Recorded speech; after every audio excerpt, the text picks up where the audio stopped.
doing a neighborhood by neighborhood New York City live expedition here.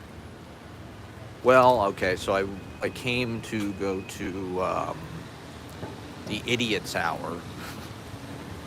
Shout out to the Idiot's Hour, an avant-garde clown show. I haven't been to Bushwick like in a long time, probably 6 months at least, maybe longer. Maybe it's been a year. Um, I came out early to go to. This is like one of my favorite spots in New York. It's called Grilled. Shout out to Grilled. They're like vegan, cheap. Not that I'm vegan, but the fact that it's cheap and sort of the idea that it's vegan kind of gives you the illusion that it's healthy or something. Um, see, I typically do this in Manhattan. I think people, there's a lot of noise, there's a lot of distraction in Manhattan out here. We'll see how people react. I've wanted to just kind of do more kind of tours for everybody, just see something different. I'm always kind of in the West Village. I'm such a snob. I'm such a finance bro. You know, but I lived not far from here for like 2 months. I don't know. I kind of have all kind of memories associated with this neighborhood. I don't know. I've never been able to penetrate Bushwick, the core of hipsterness in this culture, maybe the world. I've never really lived out here, and I kind of feel like I've never really been accepted by the culture here. Even as I've kind of like, you know, like even with the Slooge, you know, Eric was like such a Bushwick kind of denizen. And it was like, you know, it was, I don't know, it's just like, even being here now, it's just like, Jesus Christ, the way people dress. It's funky, it's freaky. I guess it's trust fund, trustafarian. Maybe is how I would describe it. Trustafarian. Hello, Ashley. Okay, love you too, Ashley. I'm going to that clown show, I told you. I'm going to this fucking clown show. In Bushwick. I'm in Bushwick, Ashley. Your favorite place. Live streaming. Just, you know, trying to show what's going on out here. Other parts unknown. Yeah, I'm going to this fucking clown show. I told you. Okay, love you, Ashley. Have fun. See you soon. Ashley never steps foot in Bushwick. I don't know. It's kind of like this raggedy, fake raggedy. I was at the grocery store. This girl was like in the grocery store in like her fucking bathrobe. She had this Victoria's Secret like pink bathrobe. No fucking. It's like, okay. Where am I? I guess I could just sit under a fucking tree or something. Maybe I'll just do that. Hopefully before 10. What happens before 10? Friday early. Okay. Yeah, I'll try to get there earlier. The earlier side of things. Friday. We got Thanksgiving coming up, okay, for those who celebrate. I know people are mad at America right now. Or something. Who knows? America's fighting. It hasn't even really gotten ugly yet. We're only in the beginning of the insanity. Linda McMahon is the Secretary of Education. Which is like, even saying it sounds like, what? Wait a minute. You mean in high school when I was watching WWF? Or middle school, rather. When I was watching The Corporation. Literally someday, Linda McMahon would take over responsibility for my education. That's pretty incredible. But, you know, I mean, he's putting all these, like, corporate kind of brand people, You know, it's like you kind of, Dr. Oz, right, is going to do some kind of health and, I don't even know, some kind of Department of Health thing. And it's like you're not really qualified for the Trump cabinet unless you're famous or you've been on TV. Or hopefully both. You know, like J.D. Vance was famous. He wrote that book, Hillbilly Elegy. Trump goes on that. You know, like that means a lot to him. This fucking guy's on Fox News. It's like he believes the TV is as much a part of, and you know, to be honest, our politics is anything. And to be honest, like in a certain way, he's not wrong. Like that's one thing the Democrats need to understand. I'm not saying that these people are qualified. And I'm definitely not saying that the fact they're on TV makes them qualified. Like what's Dr. Phil? Is Dr. Phil going to get a cabinet post? He's a doctor. Dr. Phil for Secretary of Pharmaceutical, Secretary of Happy Pills, Secretary of Prozac. Okay, Ashley. I'm not mentioning this person in their bathrobe because I thought it was like attractive. I'm just saying it because it's just like, I don't know, Bushwick is a bohemian or trying to be or both or all of it or... Ashley, what do you think about Dr. Oz being in the cabinet? Okay, I'm going to go... It's going to be kind of sketchy if I'm sitting on this playground. There's no benches anywhere other than on this child's playground, so I don't really know where I'm going to sit. I'm in Maria Hernandez Park. One time when I first moved to New York, I think it was the first summer I was here, I rode my bike to somewhere in Williamsburg. I don't remember exactly where I was going, but I was trying to get home, and I had ridden around for like an hour trying to find my way back to Park Slope.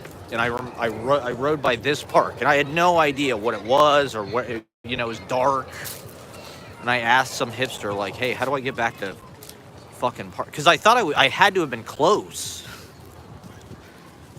Brooklyn's got some weird kind of like little hitches in it that, like, if you really don't know the streets, I don't know. It's been a while since I've really spent time up here, to be honest, in the north side of Brooklyn. I guess I kind of resent how cool it acts. But who doesn't? But they don't give a fuck. I mean, the core of everything that's, okay, kisses, Ashley. Thank you for watching. Thank you for harassing me. Just final reminder. Okay, Ashley's my hot bathrobe babe, okay?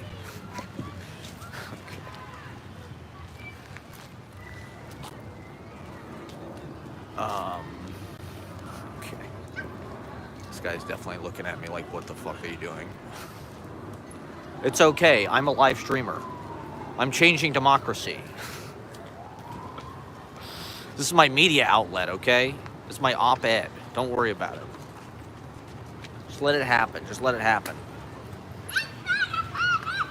Oh, God. Where am I going to sit? I guess I'll sit here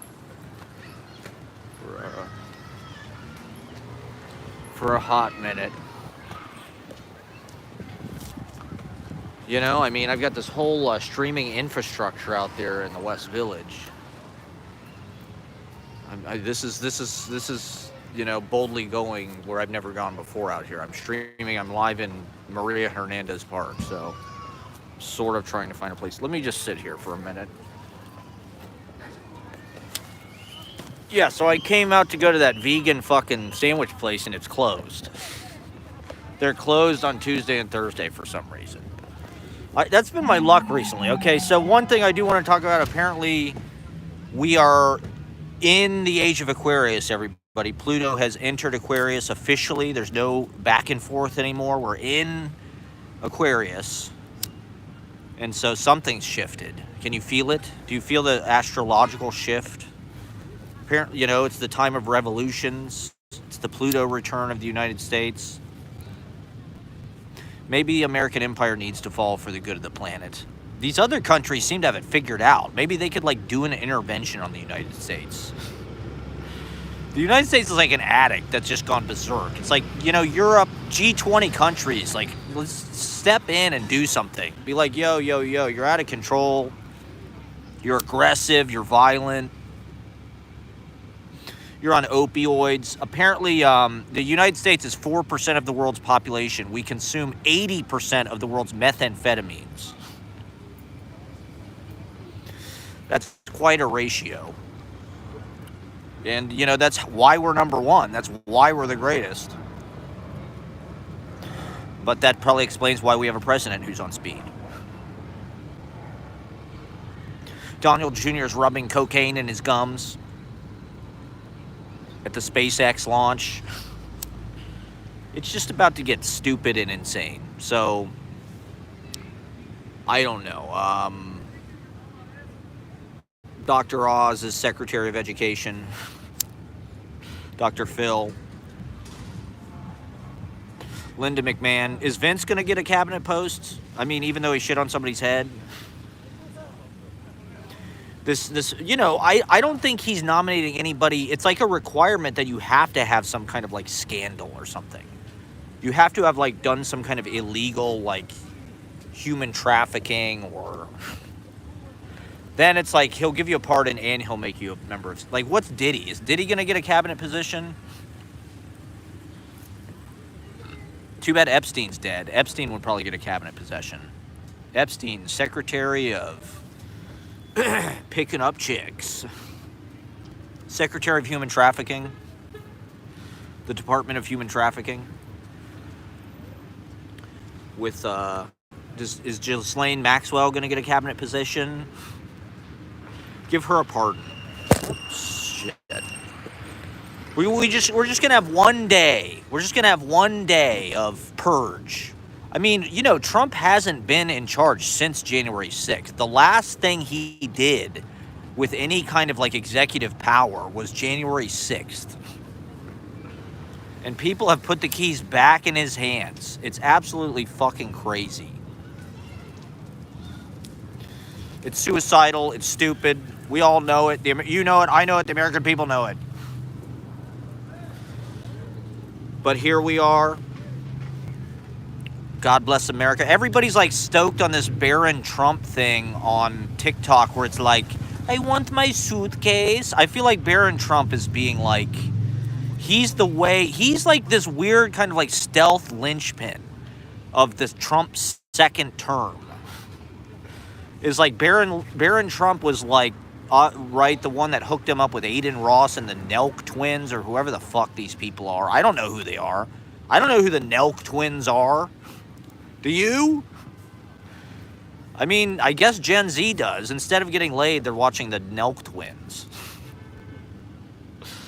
And so, and they're not reading either. Their literacy rate has plunged. Nobody can read anymore. Even Columbia University, like, English majors don't want to read books.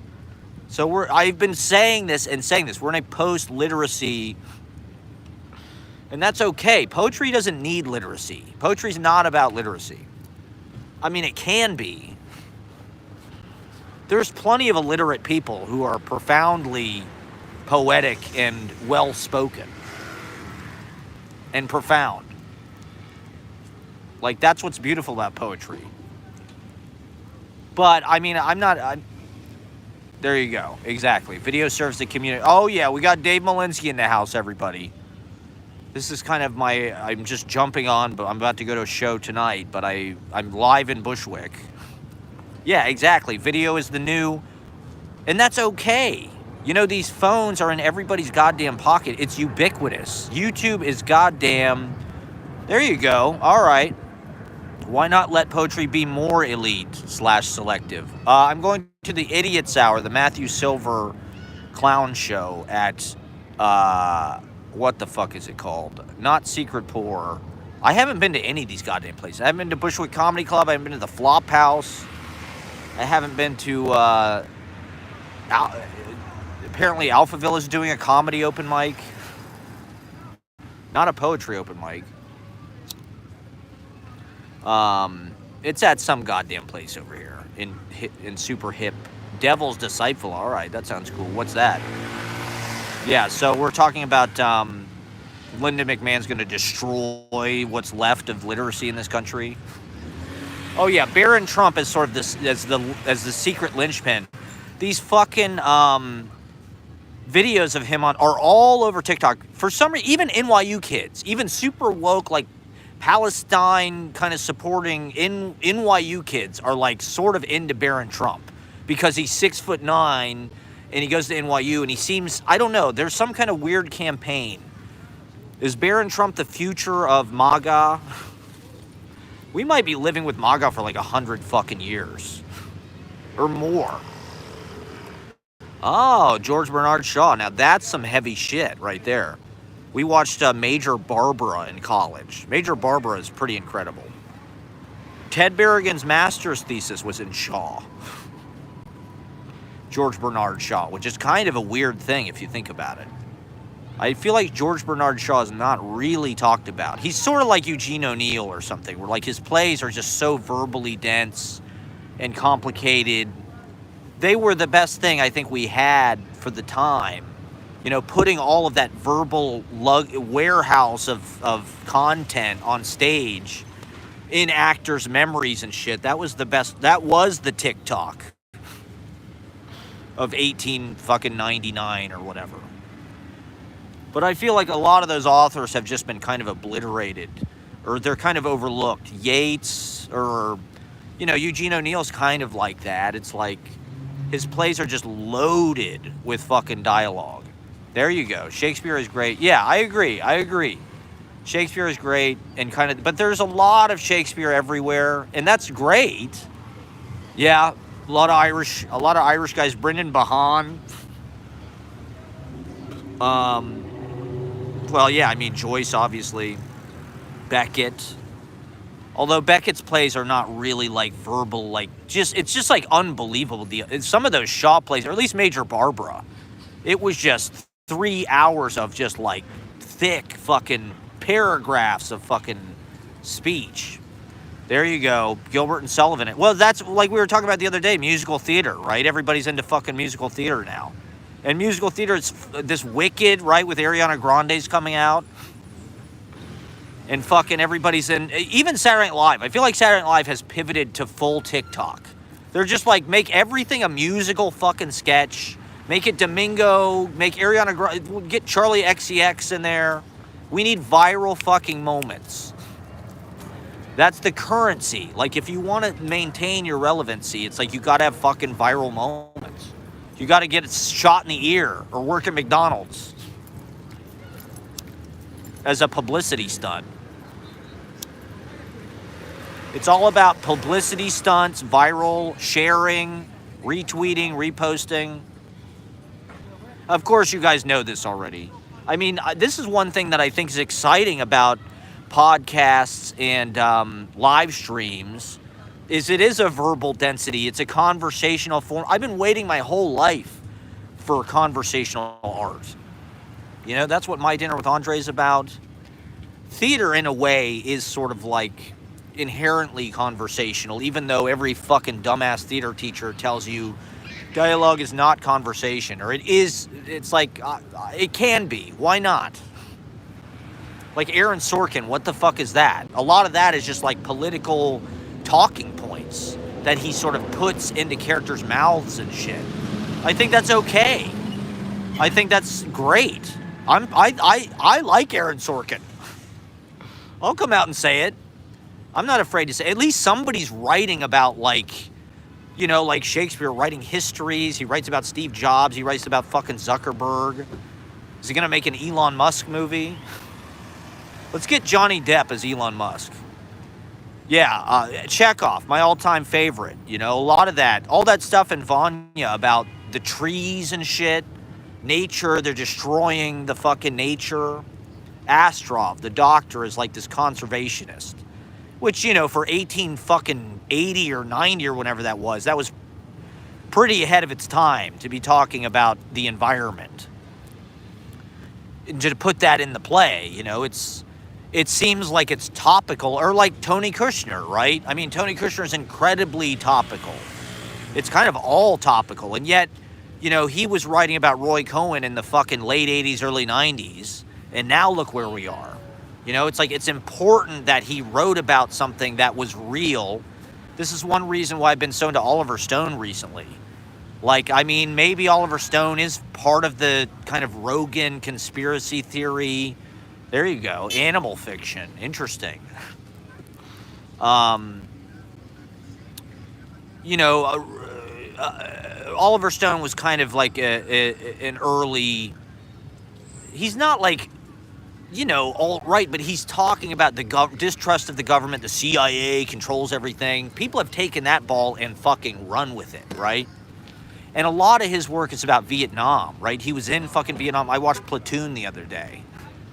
You got to check out Platoon. Then Born on the 4th of July. They're all, a lot of them are about Vietnam, and that war kind of indicates a fall of American innocence in a certain way.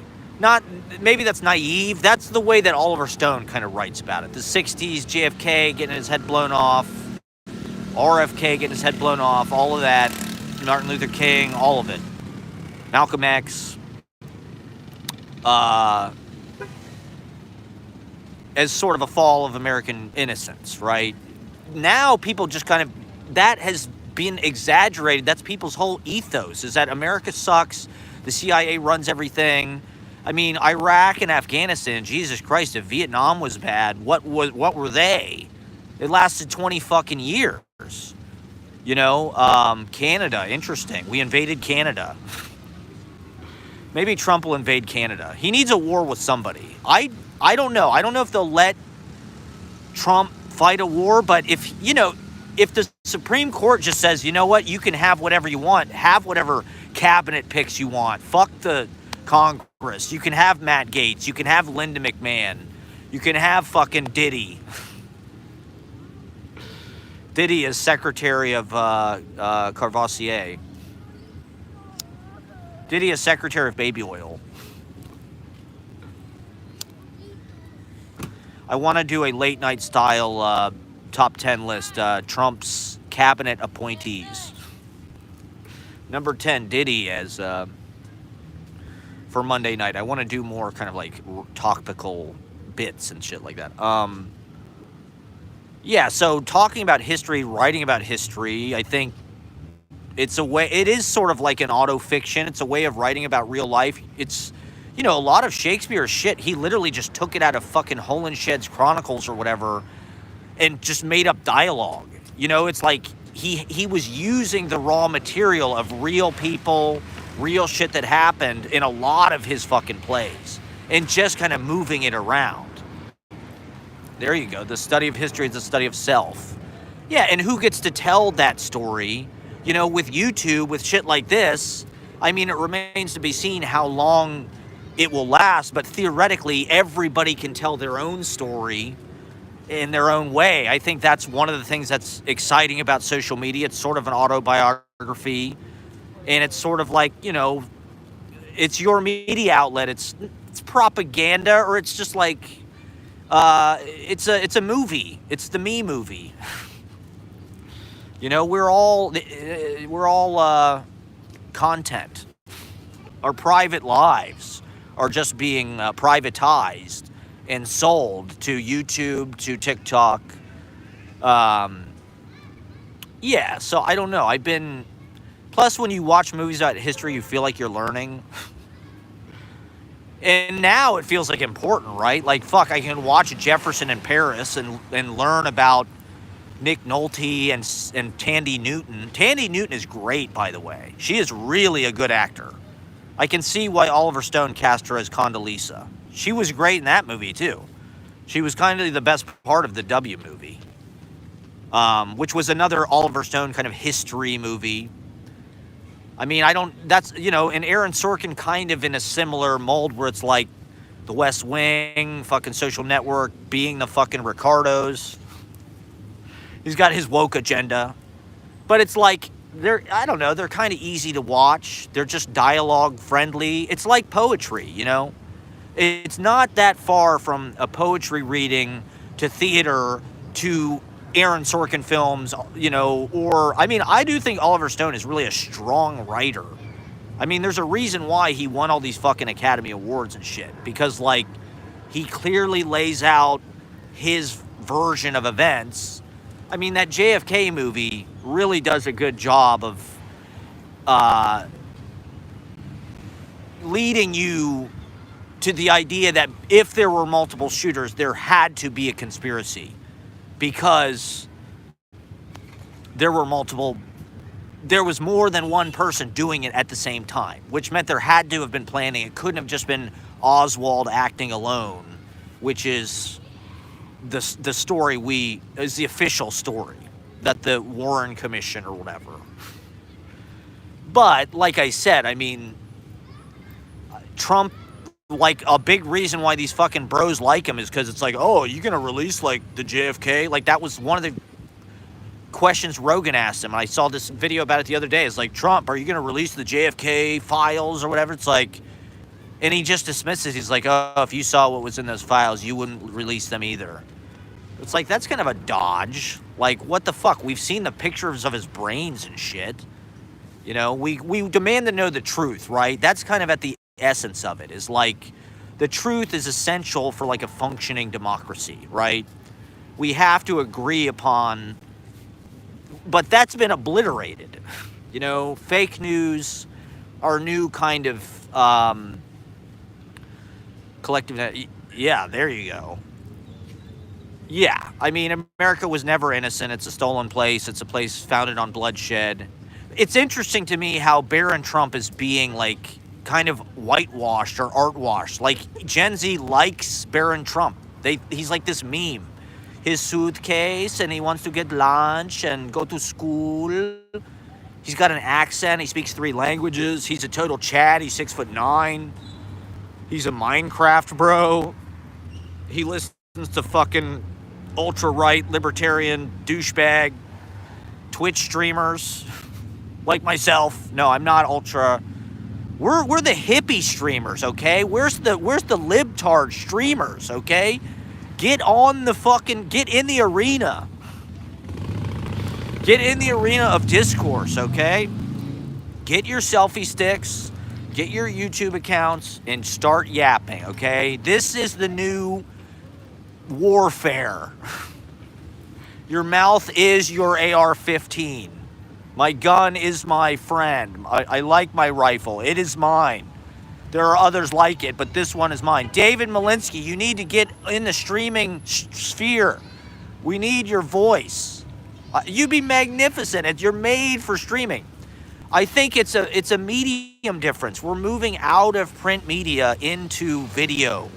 You know, it's the pivot to video, whether we like it or not. Literacy will probably be like a boutique thing for rich people, because that's, you know, the widening income inequality has real world consequences. Poor people can't read.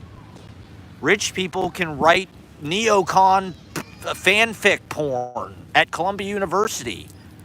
You know, the warning signs were there. How many people have I met through Ashley at Columbia? I met multiple people in the MFA program at Columbia University. In fact, I met more of them than just like people that wrote New York school style poetry or hippie poetry, who write like neocon fan fiction. I met this guy who was writing like this fan fiction about the Bush administration. I met a couple people that were writing about the Bush administration. Maybe they were doing it from an Oliver Stone, like, I don't know, point of view, where it's like they're trying to expose history or something, but like, to me, they were just white people with rich parents who probably watch Fox News or fucking own Fox News or something. Their parents are probably Gutfield. They're related to Gutfield, for Christ's sake. Liberals need to figure out how to be cool again. The idea that it's edgy and cool to be conservative is absolutely berserk. I guess because it's just about destroying shit.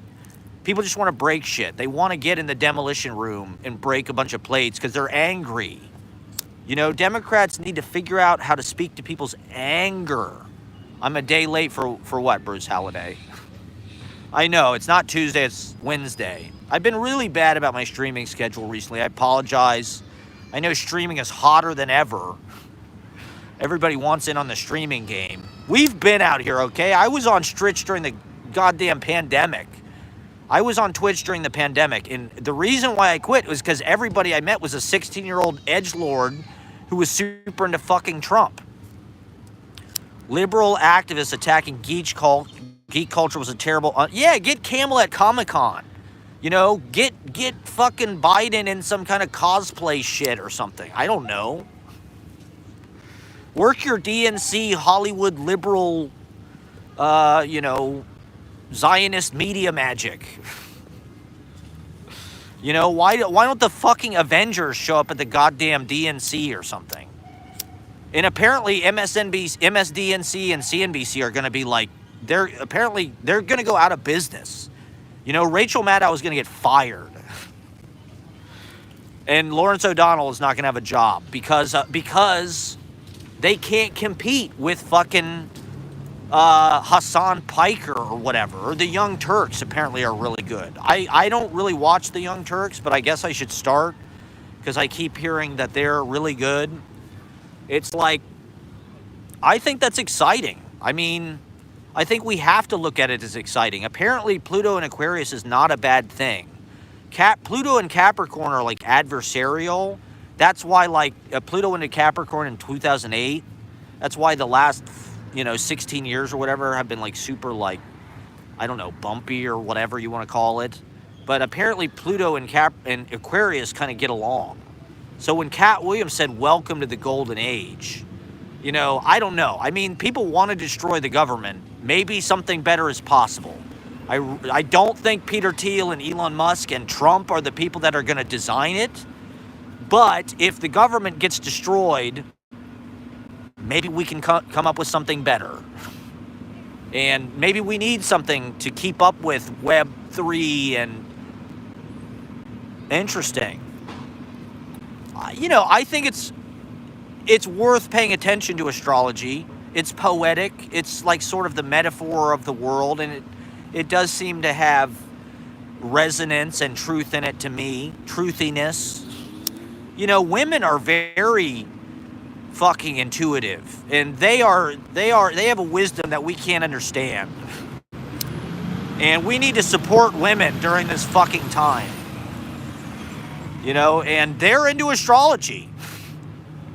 Why is it that way more women are into astrology than men? I don't know. Women are tarot cards and Stevie Nicks and being a witch and crystals and your birth chart. The DNC should have like some kind of astrology app or something. They should have CoStar app or something. I guess Meredith, what was her name? Not Meredith Brooks, not Chani Nicholas. Marianne Williamson. She was like the astrologer candidate. There you go. Yeah. Men have like more logical. They have IQ tests. Myers-Briggs. Women are into Myers-Briggs too. Is that the like ATGC or whatever? It's like your personality type or whatever. Yeah, I like Marianne Williamson. She was way better than Jill Stein. Apparently Jill Stein got like 5% of the vote or something, 3 or 4%. And I do want to correct because, now that all the votes have been counted, Trump got less than 50% of the vote. So I do think we need to talk about how it's not a mandate and it's not a fucking landslide. And we need to keep this motherfucker in check. And there's not as many of these psychos out there as they'd like us to believe. There's more of us than there is of them. It's just they have a lot of skin in the game because they want to make a lot of fucking money. And they see their opportunity with Trump. Trump can go in there like a bull in a china shop. That's his job, to go in there and break every fucking thing. So that's what the Republicans always do. It's controlled demolition. Because as long as the government sucks, people will keep voting for them. As insane as it is. Nobody looks at what they actually do. Nobody looks at the deficit goes berserk, the debt goes berserk, there's no balanced budget, there's insane wars. Nobody looks at that. They just say, oh, the government sucks. We want, there's a lot of stupid, mean-ass, violent people in this country. And yeah, some of them are racist, and yeah, some of them are fucking sexist. But some of us wanted Marianne Williamson, goddammit. Joe and Mika both in the, Joe Biden went to the Amazon, that's what I saw. He's just going kind of Joker mode in his last days. He's just like, yeah, you know what? Ukraine, do whatever you want. Have these long-range missiles, use landmines. Go nuts. I'll look the other way. Sleepy Joe. I'm just Sleepy Joe. Everybody thought I was, had Alzheimer's and was cognitively impaired, but yeah, you guys have fun with Trump. I'm almost done here. I'll be dead. Sleepy Joe will be dead within 5 years. Oh yeah, Morning Joe. I don't follow fucking Morning Joe at all. I think it's hilarious that like these people are relevant in any. I think everybody thinks that. I mean, at this point, MSNBC is just another fucking content creator, just like Mr. Beast or PewDiePie or people at the open mic are getting more fucking views than MSDNC.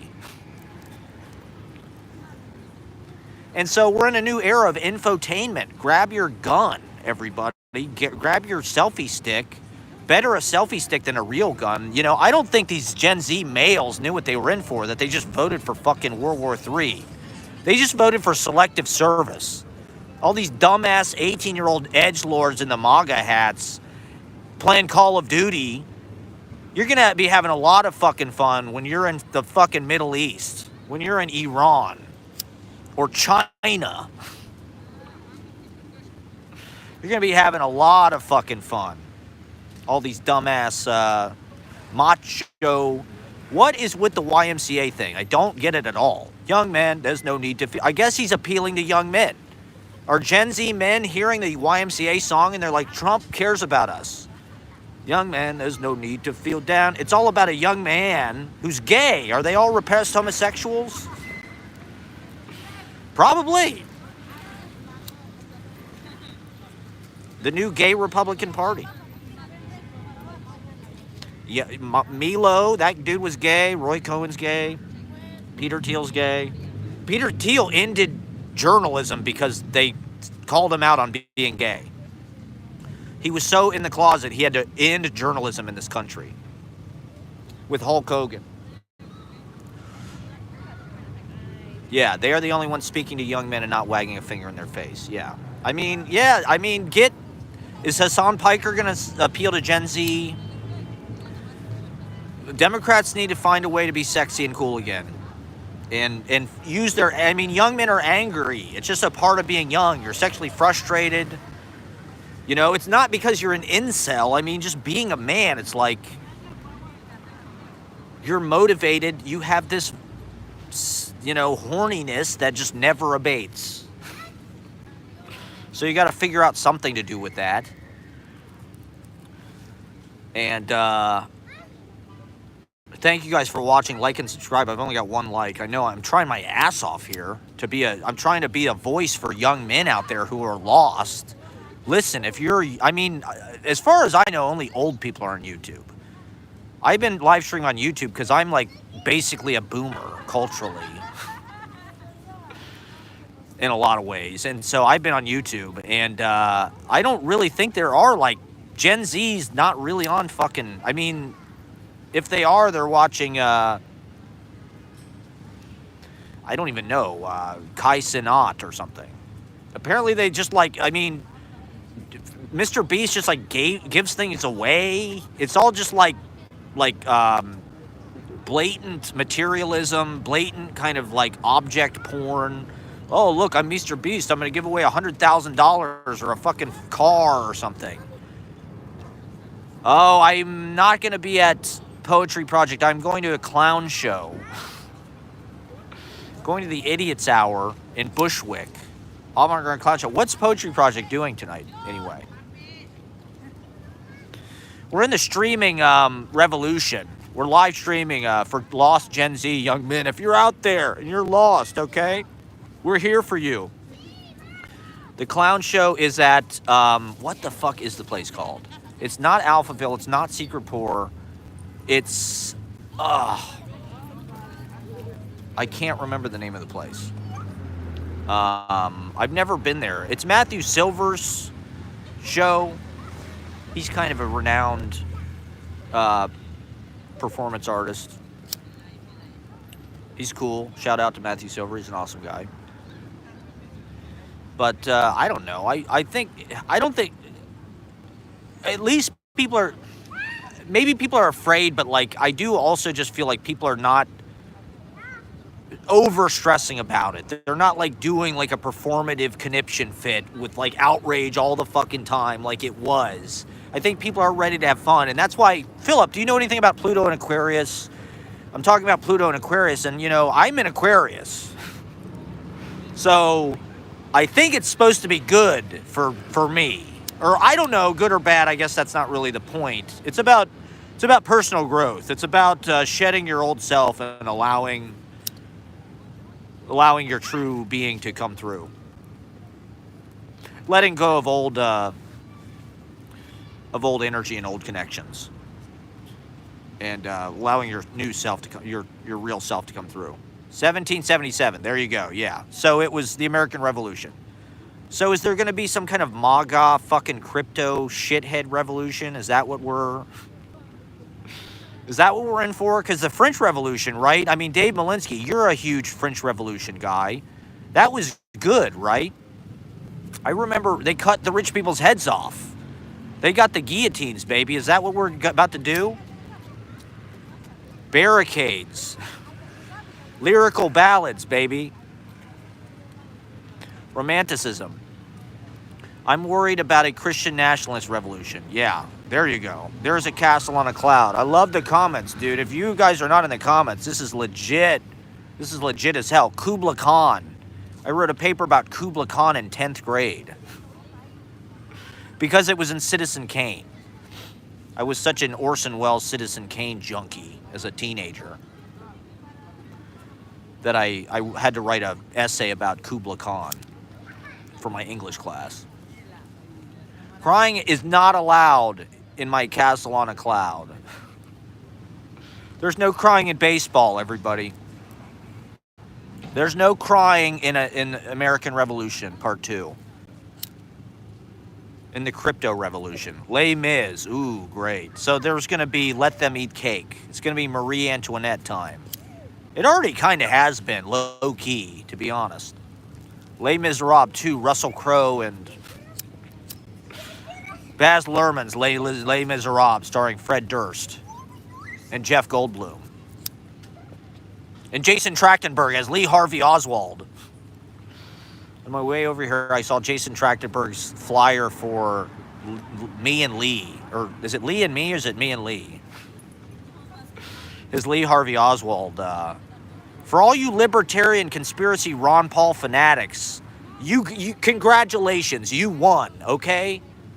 All the libertarian Ron Paul head, Ayn Rand objectivists, okay? You're going to get your wish.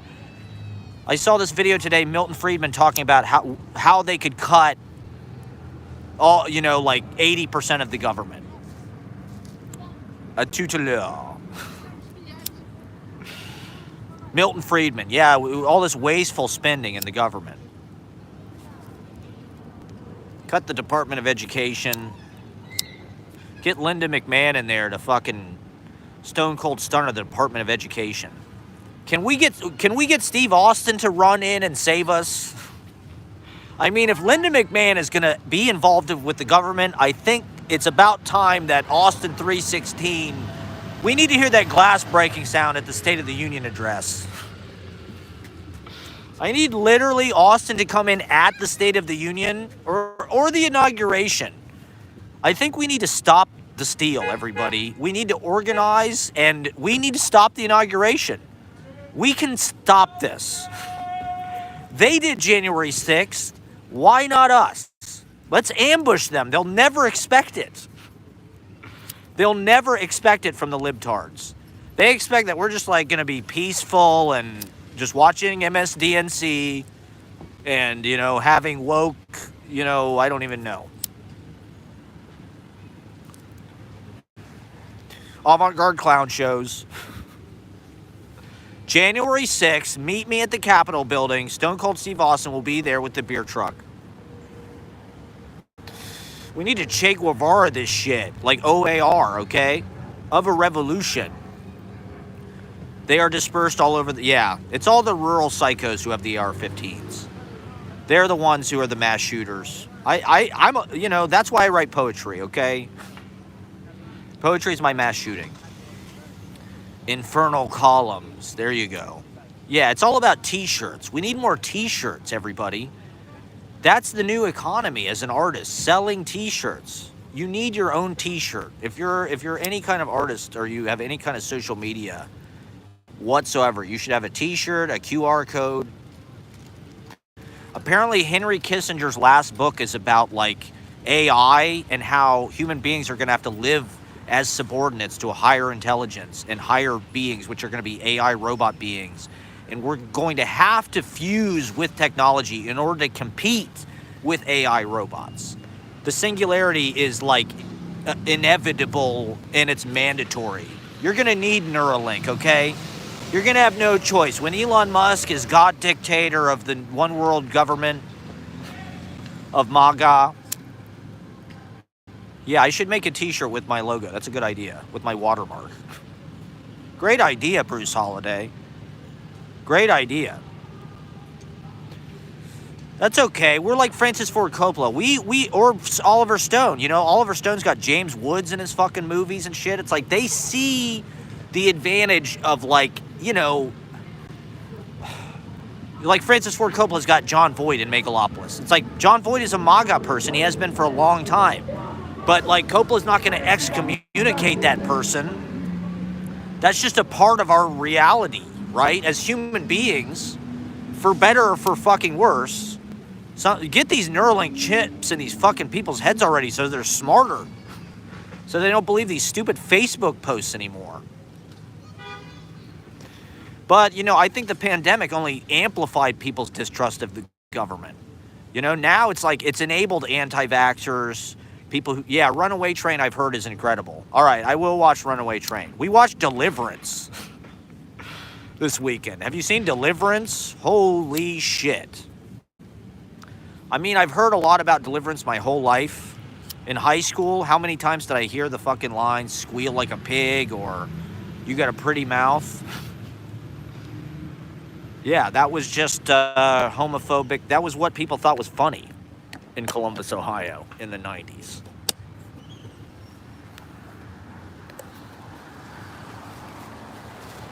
But I'd never actually seen Deliverance. I think it's kind of a metaphor for the Vietnam War. They all are. Every movie from the 70s, it's a fucking metaphor. Like we watched Straw Dogs, it's like, oh, that's a metaphor for Vietnam. The Drop. No, I have not watched The Drop. Remind me, who's in it? Remind me, I gotta add it to my Letterboxd watch list. You guys gotta follow me on Letterboxd if you're not following me on Letterboxd. I think we should all just migrate to Letterboxd. That's the best social media app. We should all the cool people just go on Letterboxd and, things will be chill there. There'll be no fucking Trump MAGA. I mean, that's okay if you're like, that's okay. Oh man, what happened to it's nothing new. It's nothing new. You know, there was a lot of shock and circus with Trump, but it's really not anything new. It's Reaganomics. It's neoliberalism, frankly. If you want to actually give it a name, people are confused. They think neoliberalism is Hillary and the Clintons and shit. Trump, what he's doing is literally neoliberalism, like to a fucking T. It's like, get rid of the government, free market every fucking thing. And America first, every goddamn thing. Private capitalism. Like, that's what neoliberalism means. It means privatize every fucking thing. It doesn't mean Hillary's emails.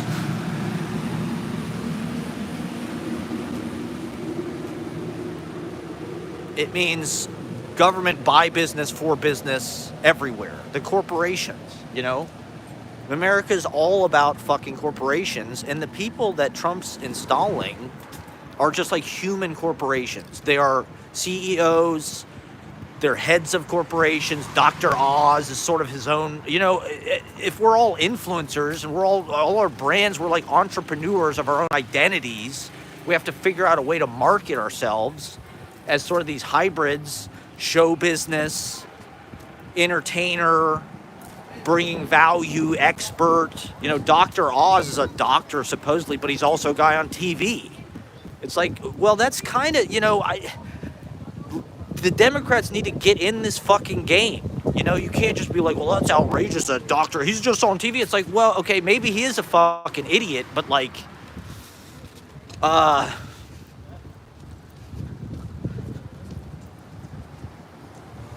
the idea is like, well, they need somebody with experience who's got government, you know, who's been in the government, who's an expert.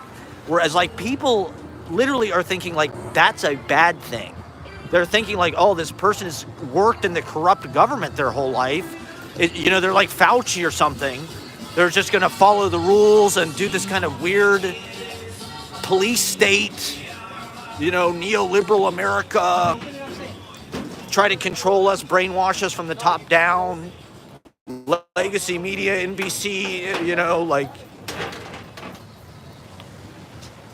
we're not doing it anymore. You know, they want somebody who's specifically not from the government.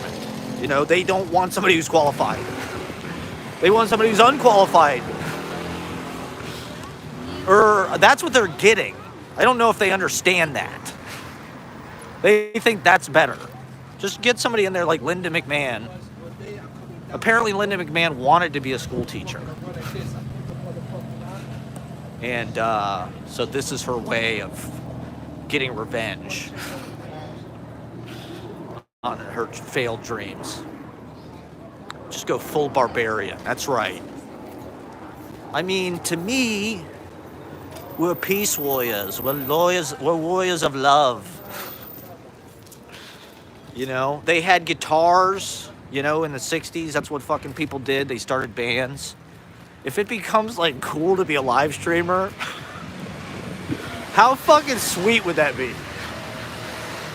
What if being a live streamer was like the next cultural like thing? You know how there was like rock stars in the 60s, hip hop. Now it's like kind of being a rapper is like kind of like maybe the coolest thing. Or like stand-up comedians sort of have, you know, they stole the election. Stand-up comedians decided the election. That's why, you know, that's one of the reasons why I have it at the goddamn open mic. Because it's a part, being an open mic host is the greatest preparation to be the president. I literally feel like I could be the president because I've been the open mic host. Because it's just like governing. It's like you're going to have some people who are unhappy sometimes. You try to make as many people happy as you can. You try to do the best show that you can.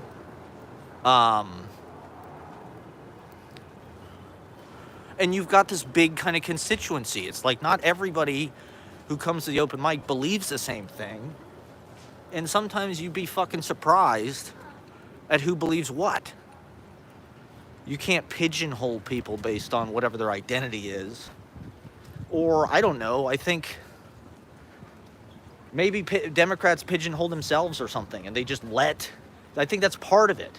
You know, people in the right wing are trying to like resist being controlled and being told who they are. They're trying to rebel against that. And they're saying we're individuals, even though they're just falling into these cliches of their identity. It's all, you know, like in a certain way, it's like people on the left do just kind of believe whatever fucking Hollywood tells them to believe, or the Democratic Party tells them to believe, about whatever the issues mean. Or I don't know, it's like, you know, people on the left are not really fighting against the Democratic Party like they should be. We should be trying to destroy the Democratic Party because they're not listening, you know? We wanted fucking Bernie. And they gave us Hillary. And then they gave us Biden. And then they gave us Kamala. And we really didn't vote on any of them, to be honest. And so,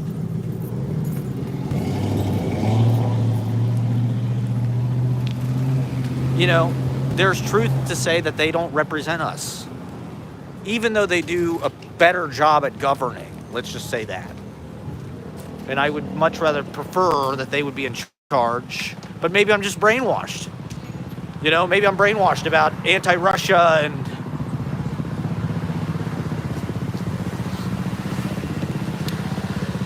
I think it's probably more likely that we're going to have World War III now. What do you think? I mean, apparently Russia is like really stepping up its game. They're going to use nukes. They're crossing all these lines. People in Germany are fucking scared. I mean, nobody's used a fucking nuclear bomb since World War II. That's crazy. Maybe that's just hype or fake news or sensationalism or something. I don't know.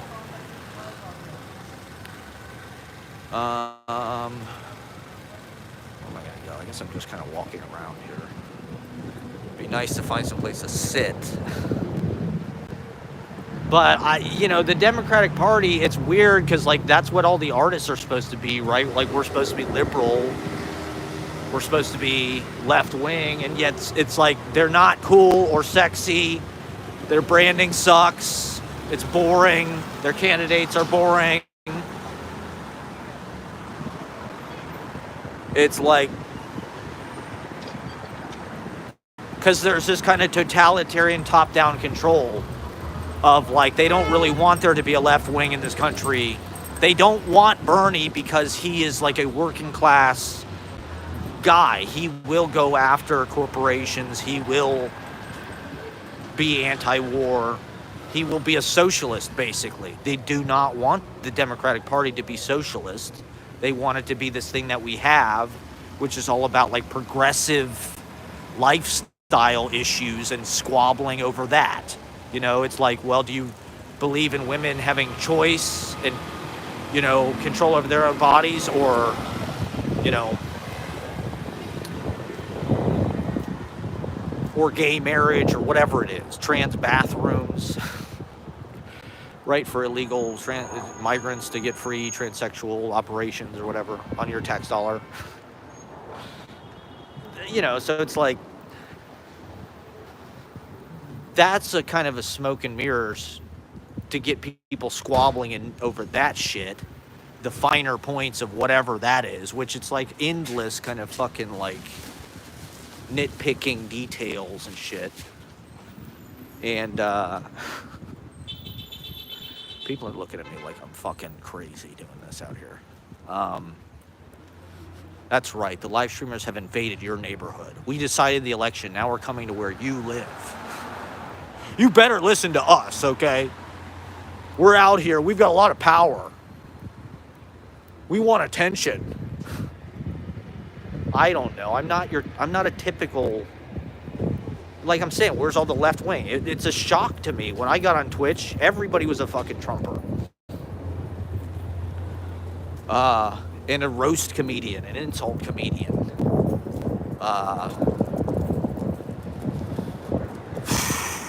You know, I do the best I can through the internet. This is one of the reasons why I use YouTube, because it's just like, you can put so much shit up there and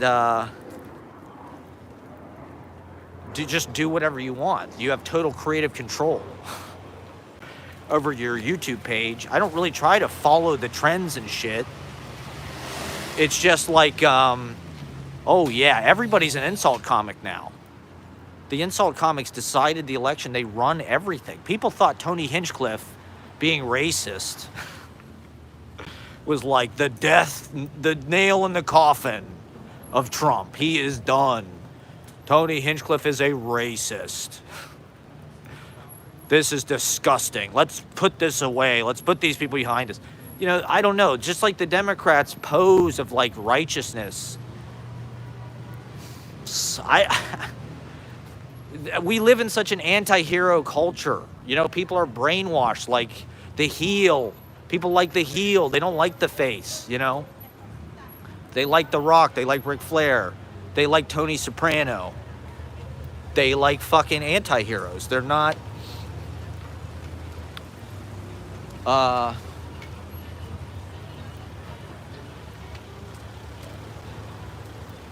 It's just rebellion, rebellion, rebellion. And so how do we... At least for guys, maybe it's always that way. You know, young guys, I don't know. They have this energy that's just like, hey, we want to be strong. We want to be badasses. We want to throw off your expectation of us. We want to rebel. We're angry. Go Guevara, baby. Yeah, remember in the 90s? See, I don't know if people really know this or remember this, but in the 90s, it was almost kind of like a douchebag move, honestly. It was sort of like Rage Against the Machine. It was like the popular band. And certain type of bro, we didn't use the word bro at the time, but like, you know, guys who were like Birkenstocks or like maybe a conch shell necklace, maybe guys who had tribal tattoo. They had Che Guevara t-shirts. Do you guys remember the Che Guevara t-shirts? It was just so weird because it'd be like a totally like upper middle class like white guy, you know, like the kind of white person that would become like Rasta for a couple years and like have dreadlocks. But then like later they'd sort of stop smoking weed or doing psychedelics and they'd sort of come back to whiteness. That was like the Che Guevara shirt. Like the people that listened to Rage Against the Machine, were they really serious? Were they really like ready to throw down about fucking socialism and being a red like Oswald? Although we don't know. Was Oswald really a red or was he a CIA plant? Nobody knows. The possibility is there that he could have been a CIA plant the whole time. And not a communist. We're just strolling Knickerbocker Avenue here. Oh yeah, I wanted to talk about my Trump beard. I just shaved yesterday. I guess it doesn't really work anymore. But I was sort of, you know, I hadn't shaved like kind of since the election. I don't know if people have watched my old vlogs or knew me pre-2020, but the first time Trump got elected, I grew a huge beard, sort of as a reaction against, I don't know. You know, I'm a boomer. My idea of fucking rebelling is like Easy Rider. We blew it, Billy, because we have long hair. We're radical, man. We got this long hair. People hate us because we got long hair, man. So I don't know, it was the first time in my life I could ever actually grow a beard.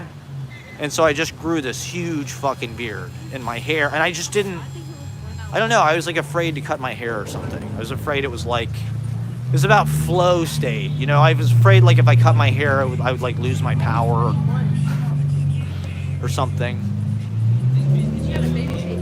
And,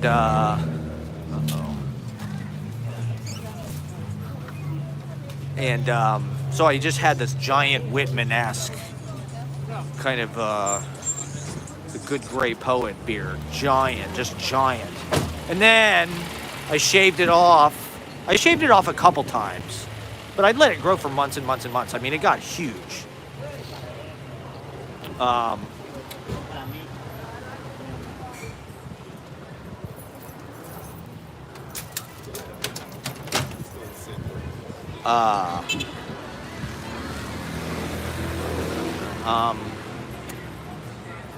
And then I regrew it during the pandemic. Well, I got fired. The job that I was doing, where I was a lingerie videographer. I got fired because they didn't like my beard. They told me to cut my beard and to cut my hair, and it was Les Wexner company. So you know the whole Epstein, the whole implication was there. Trump had been elected. It's like 2018, and so it's just like, no, I'm not cutting my beard for these people. I work 3 days every, 3-4 months. Like, I'm not going to completely capitulate to these corporate assholes. So they fired me. That's probably illegal, but that was like Trump era. You know, they wanted clean people. They wanted clean-looking people, professional-looking people, like Steinbrenner of the Yankees. You can't have a beard if you're on the Yankees, or long hair. You have to like be clean-shaven. So no, I'm not going to regrow my Trump beard, but I was just, I was threatening. I thought it was funny. I don't know. It was just, I guess it was a way of hiding. It was a subtle way of indicating your dissent. That you were not okay. You know, that you were one of the freaks. That you were one of the Bushwick freaks. At that point, that was like when I lived in Greenpoint and Ridgewood. That was like during my most far-out psychedelic noise, vaporwave, wavetable. That was the peak wavetable era. Speaking of which, we got to reconvene System Lord. Now that Trump has been reelected, we got a System Lord. Will be kicking his ass. We will be playing more gigs as our retaliation against this monster. And fascism. We're Antifa, okay? We're Antifa. Ashley did not make me shave it. She didn't really say anything about it. It didn't get that big. Really, I guess the first time I had the beard, it was really like pure laziness. I didn't have like an electric buzzer. And that's like the best way for me to shave is using like one of those electric buzzer things. Oh man, I saw this video on TikTok of Isaac Mizrahi showing like us what's in his bag. He carries these huge bags. He's got 2 laptops. He's got 2 different colored hats just in case he wants a blue one or a white one. He's just got so much shit that he's carrying around. It was kind of comforting. Because it's like, I'm always like worried that I'm carrying too much stuff around. In New York City, it's like you got to take everything with you every time you leave the house. So it's like you got to make sure. It's like, have I got my weed? Isaac Mizrahi, he's got all these fucking pills. He's got all this fucking Xanax. And he's got like bottles and bottles and bottles of Xanax that he just takes with him everywhere. I'm not that bad. I only take 1 of anything, really. But like books, that's another thing that you're like, okay, what book am I going to take? In New York, you kind of have to prioritize because it's like you don't want to be carrying some heavy fucking bag. You don't want to schlep. You don't want to have to schlep some kind of heavy shit. So it was kind of reassuring to see. I'm sure that guy's not carrying it. I'm sure his assistants are carrying it. He's probably taking fucking town cars everywhere. Me, it's like I'm out here in the elements. I'm live streaming, fighting the info war in the fucking street. With the papaya and the persimmon and the raspberries and the mangoes. And the T-Mobile dental centers and the Fabco shoes and the Blink Fitness and the City MD urgent care. I predict more urgent care. Urgent care will be like the new, it already is. It already is the new health care. I hope they don't cut Medicare and Medicaid. I'm sure they will. Are they just going to get rid of it? These are things that are kind of scary real world implications that we are actually going to have to think about and face. It's just like, I don't feel like they are making a better world for just like people with regular jobs or people who want to start businesses or something, They're just making it better for like these giant corporations, these giant, like putting Dr. Oz in fucking control or Linda McMahon. It's like, these people are big. I don't know. That's his thinking, right? Is they're big captains of industry. It's a hostile takeover of the government. And we'll see. We'll see what the fuck happens. Maybe we'll all get rich. I mean, I got rich the first time Trump got elected. They value human suffering for its own sake. Yeah, they seem to be motivated by human suffering. That's like the scary part. Is like... I'm excited. They seem to feed on human suffering. You know, it's you have to be willing to break the law and be like some kind of transgressive creep like Matt Gaetz or Linda McMahon or whatever, or else you just don't qualify. You know, it's like that's part of the bond. It's like, hey, we're all willing to go over the line. We're all fucking sadists here. We're all billionaire sadists. And we're gonna redesign the economy for ourselves. They're gonna cut taxes. They're gonna cut regulation.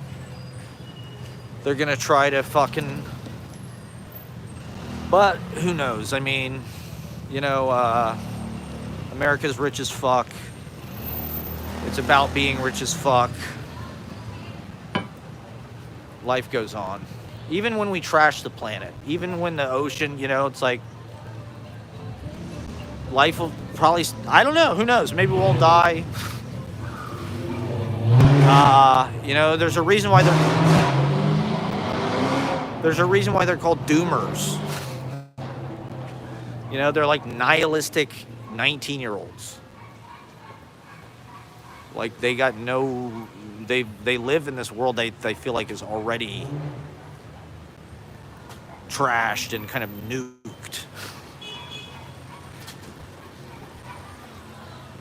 Nuke the bastards. That's what I say. That's my campaign slogan. Oh yeah, so being open mic host is almost like being the president. When I run for president, my slogan's gonna be nuke the bastards. Vote for me. I'll nuke the bastards. That's sarcastic, by the way. I only do poetic nuking. Okay, it's metaphorical nuking. It's a joy. It's a nuking with joy. People didn't like Kamala's joy. Her candidacy was all about joy, I thought.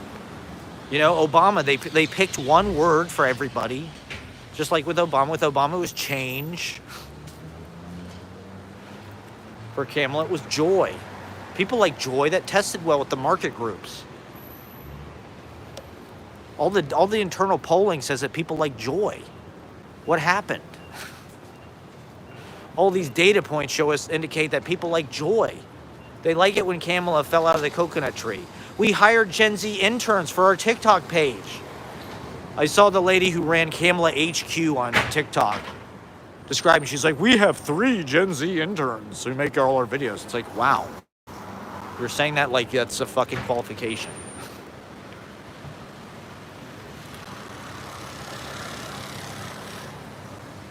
People are dumb as hell, okay?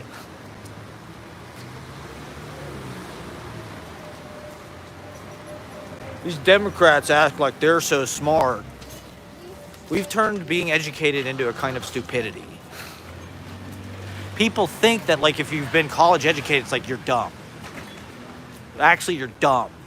And it's like, you know, if I look at myself in the context of like where I grew up, it's like, okay, I do kind of fit the liberal myth. You know, like I went to college. I do read. You know, I read articles. I do follow politics. I have pretty much my whole fucking life. And like, you know, I studied history and I actually kind of got good grades. So it's like I ate whatever they were fucking feeding us. Really, basically, even though I was skeptical, you know, and trying to get the real story or whatever, like, I do believe that celebrities have an obligation to be left-wing and to talk about it, and to be annoying about it. To me, it's like, yeah, I guess I did think you move to the coast and you move away from the dumb people, blue collar people, right? I mean, that's how I would describe people where I grew up. It's like they were working class, and that was, you know, they didn't go to college, so they weren't educated in that way. But that didn't mean that they didn't know history or what was going on, or that they weren't critical thinkers. You know, this is one thing that's like a huge part of the conversation now, right? Is like, do people have critical thinking skills? People are losing their critical thinking skills. Critical reading, you know, that's part of literacy crisis. De-education, leaving every child behind. Every child left behind.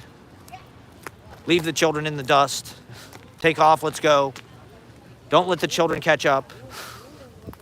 Let's get the fuck out of here before the children actually learn anything. Let's impair the children as much as possible. Common Core. It's all about teaching to the test for the Common Core, or whatever the fuck it is. It's just a nightmare of like these weird PowerPoints and like slogans and fucking, we're teaching to the test. I don't know. Take all the fun out of learning. Just make it a big like data analytics fucking, it's a pie chart. Look, 60% of the kids are at an 8th grade reading level.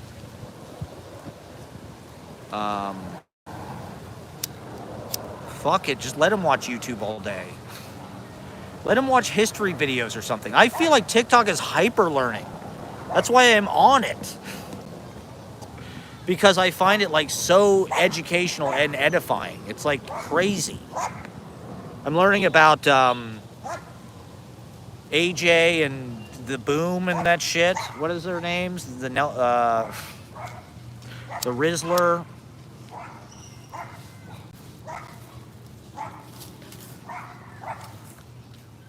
I'm seeing all these Charlie XCX clips and fucking Times Square. I do want to say that, like, I do think Charlie X is kind of inspiring right now. The fact that she's out there just, like, going hard right after the election. It's like, boom, she's hosting and she's doing music and she's skiing. She's skiing. SNL is skiing again. Apparently, you know, I guess it's the 80s all over again. The roaring 20s are just like the 80s again. And Trump presidency was kind of split, bifurcated, with Jimmy Carter in the middle. But everybody's doing blow. Taylor Swift and Travis, I guess, are huge. I don't. Let me go online and say that. Can I say that on YouTube? I probably shouldn't even. This is my edgelord live stream. Hey, come on now. I mean, another thing I've talked about a lot, right? There's a whole ecosystem, like right-wing talk radio, right? In a certain way, the manosphere is not anything new. I mean, Rush Limbaugh, they sort of found out for some reason, and I think this is to the men's credit, but what does it say about working class men or whoever the fuck is listening to these long verbal live streams, or, you know, AM radio? Rush Limbaugh was the same fucking thing. I remember guys working at our house when I was a kid, while they're painting or whatever, they're listening to Rush Limbaugh all fucking day, every day, on their like fucking lunch pail radio or whatever. It's like, what are they? They're listening to him making points. They're listening to his rhetoric. They're listening to his, I don't know. I never listened to fucking Rush Limbaugh, but like, it's different, but it's not that different. You know, it's the same people and it's the same apparatus. It's like there's a reason why this fucking AM radio thing exists everywhere, because it was a cheap way to access this voter block and to brainwash them. You know, it's not NBC fucking news. It's not fucking Rock 30 Rock. It's not Saturday Night Live. It's not Hollywood. It's not Steven Spielberg movies. It's not glamorous. It's not even FM fucking radio. It's not even NPR. It's literally the other side of the dial. You know, you listen to that shit in the country because it's the only thing you can get. You know, that's the only thing your dial will pick up. So I used to listen to fucking AM radio every morning when I was making breakfast when I lived in Chelsea because it was like, I just want to know what the fuck these people. And yeah, you're right. I mean, they are definitely, it's propaganda. I mean, it's like Fox News. It's the same people. It's Hannity and Giuliani and Tony Orlando and Joe Piscopo. It's sad because a lot of the best AM radio stations in New York are like now just like right-wing talk radio all day, every day. And they're just hammering home these talking points and this propaganda. And the manosphere is, I'm not saying it's exactly the same thing, but it's like, it's a similar stealth. It's kind of a fringe. It's kind of this underground, almost overlooked bastard media. It's not Netflix. It's not The View. Well, the way that I look at YouTube live streaming, I completely look at it like this is what I would do on the radio. You know, this is my radio show. This is my podcast. And that's one reason why I listened to it, because I'm like, there really wasn't a Democratic equivalent. You know, people think NPR is like the Democrat, like left-wing propaganda, but it's like, it's not really, it's only propaganda if you believe that like them doing like objective factual reporting is like propaganda. It's like they didn't really skew like fucking right-wing. You know, there's a lot of money. It's not just AM radio. It's obviously it's Fox News. Now it's One America Network or Newsmax, Breitbart, right, famously. Yeah, I mean, I don't understand why the Democratic Party, I mean, obviously they don't have the same donors, and Citizen United kind of changed everything, but like, also the FCC regulations. You know, it wasn't legal for corporations to just buy up radio stations every fucking place and put Rush Limbaugh on literally everywhere outside of a major city. So it's like, if you live in any rural area, it's like, that's probably what you're going to listen to while you're driving your fucking pickup truck, you know, an hour each way to your job site. And then on the job site, it's like, I remember Air America Radio, right? They had Marin, they had Janine Garofalo, they had fucking Franken. It wasn't a bad thing for them to have that. Maybe they didn't look at it as doing what they needed it to do, but I mean, a lot of this conservative stuff, it's just like, they just blanket you in this shit to the point that's like, you just start to believe it because you hear it so much. You know, Fox News is now like just a normal part of people's, you know, it's the most viewed fucking cable news. This guy's going to be the Secretary of Defense. You know, like, it's only a matter of time before one of these, like Tim Dillon. Is Tim Dillon going to get a cabinet fucking... Thank you, Bruce Halladay. That's right. Bruce Halladay was there in the beginning. Bruce Halladay. He was one of my first viewer, watcher, listeners. But yeah, to me, it's just like YouTube was the easiest way to get on, start talking. I mean, it's literally, you have the YouTube app, you press the plus button, and you go live. I looked into like Apple Podcasts, like there's all this shit you have to do. It's like you have to learn coding practically. I mean, radio, it has this bizarre reach that it's like old people listen to it. At least that's the impression that I got. And then rural people kind of listen to it if they don't get, that's, you know, but if they don't get, you know, FM or something while they're driving long distances in the country. But it's sort of this low rent medium. That's what I mean, is it's like, it's just kind of there. You wouldn't think it's important at all, but yet it's doing this work all day, every day, where it's just programming these fucking people. And I do think we're in this weird info war now where it's like, not that it makes any difference, not that people's opinions change on anything, but like, you know, when I'm at home at the apartment, Kuzu Dad, I'm in my room watching TikTok videos, and a lot of them are political, where it's like, I feel like I'm arming myself, right, to do this or just be in the world. And then I'll go to the kitchen or whatever, and I hear Kuzu Daddy in his room doing the exact same thing, watching fucking Tucker or whatever it is, right-wing stuff. And so it's like, you can feel everybody out there consuming content and sort of loading themselves with opinions, point of view, data, battle points, you know, informational tactics, whatever.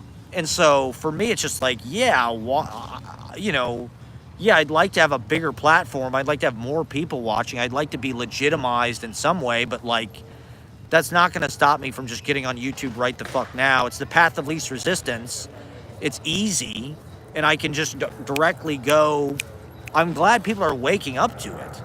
Now it's like more people are sort of waking up to like, oh, this live streaming is a thing, and what, I mean, it's only a matter of time before, you know, more people come in and become way more popular on it. But as far as, you know, politics goes, or even just like organizing, teaching, to me, this is like teaching. It's like if I had a class, this is what it would be probably. It's like, what are we going to talk about this week? We're going to talk about Barron Trump's suitcase and his lunch, and he doesn't want to go to school.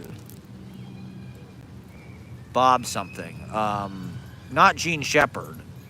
Midnight in New York in the 60s. Gene Shepard was he was on WOR, I think. A lot of these guys. Joe Franklin started on fucking AM radio. It's weird that it's just like bastion of evil. And Sean Hannity and Giuliani's got a fucking show. That's how crazy, you know, anybody can get on fucking AM radio. You know? And so you get in there with your heinous opinions. I mean, streaming's kind of the same way, where it's like, it's very unregulated, it's very unsupervised. You know, some of these kick streamers, people that have been watching my stream, do you remember that there was one where I ran into these guys in Chinatown that were kick streamers? And they were telling me that, like, you know, on Kick, they monetize you. I mean, they pay you to stream. That's some, you know, that's like Truth Social or something. It's like they knew what they were doing. They were seeding these kind of edgelord, incel, fucking right-wing, bullying kind of culture. It's Nazi shit. I mean, I apologize to Bruce Holiday, but they want people to get thuggish and aggressive like the brown shirts. That's what he's always been encouraging. It's becoming more and more close to actually happening. So, you know, people's resistance and their skepticism is wearing down, and they're just accepting it like, oh yeah, this is just like some cool, like it's a MAGA coming out party for all the fucking coke addicted rich people who want tax cuts. And they hate poor people. It's class warfare. But they've distracted us with, you know, divisive visual optical issues. But it's like on Kick, these guys were like, oh, Bob something. Interesting. Abby Hoffman and other radicals. Pacifica Radio, WBII. You know, radio is always like a battleground. You know, it's a way to get out information, get out consciousness. That's the way that I look at these forums. It's just like you're trying to just get out food for thought. You know, I don't really expect anybody to agree with anything I'm saying, but if you take away a few things from this, that's all I'm after. If you remember a few things that I mentioned, if you know, if it gets you plugged into the Barron Trump conversation, or the Charlie XCX. I thought it was cool she did that pop-up in Times Square. It was super brat. I mean, let's just be honest. Trump is probably more brat than Kamala. I mean, Trump is definitely brat. If there's one thing fucking Trump is, he's a goddamn brat. They're all just rich people who like to fucking do coke and... Brat is just a way of, like, justifying your own, like, selfishness. Not that I mean, good for them. If you want to be, if you're some 20-year-old woman that wants to be brat, like, you do you. You deserve to be brat. They took away your rights. Edgelord, okay, there's a couple terms, edgelord and spurglord, that I heard in Media Machine office in probably 15, 16. You know, I was exposed to this MAGA shit in a deep way early on, you know, because people that I knew in Ohio have been into all this culture, Bitcoin and Elon Musk and all this shit for over a decade. And they've rewritten the rules of the world so that they run every goddamn thing, so that we have to work for them. But I was sort of privy to their point of view. And they were on Twitch. My boss would watch Dr. Disrespect literally every fucking day. From like, Dr. Disrespect was a streamer. He streams himself playing goddamn video games. We talked about him last time, Dr. Disrespect. He got canceled for grooming or something. But he was literally on every day for like, from like 11 to 3. And people just throw him money. People are just throwing goddamn money in the super chat. Dr. Disrespect probably made thousands of dollars a day doing his fucking stream. I don't even remember. He was just kind of a cocky... He was like an insult comic, but he was very, like, evolved. He had, like, a mullet and, like, kind of a turbo stash. I think he was 6'10" or something. He looked like Randy Johnson. So he was, like, this super alpha guy. So he had, like, kind of tall guy prick sense of humor. But like on steroids. These are like the new evolution. Is like the next species of people are going to be like super tall, Dr. Disrespect, Barron Trump types. That's what the 21st century is going to look like. I'm like from like the 1700s. I would have really kicked ass probably in like the 1700s.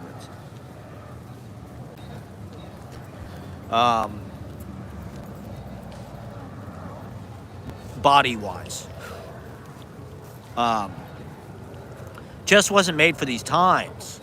These super tall, crypto, Occupy Mars, Bitcoin era, crypto era. The thing is, leftists kind of think for themselves.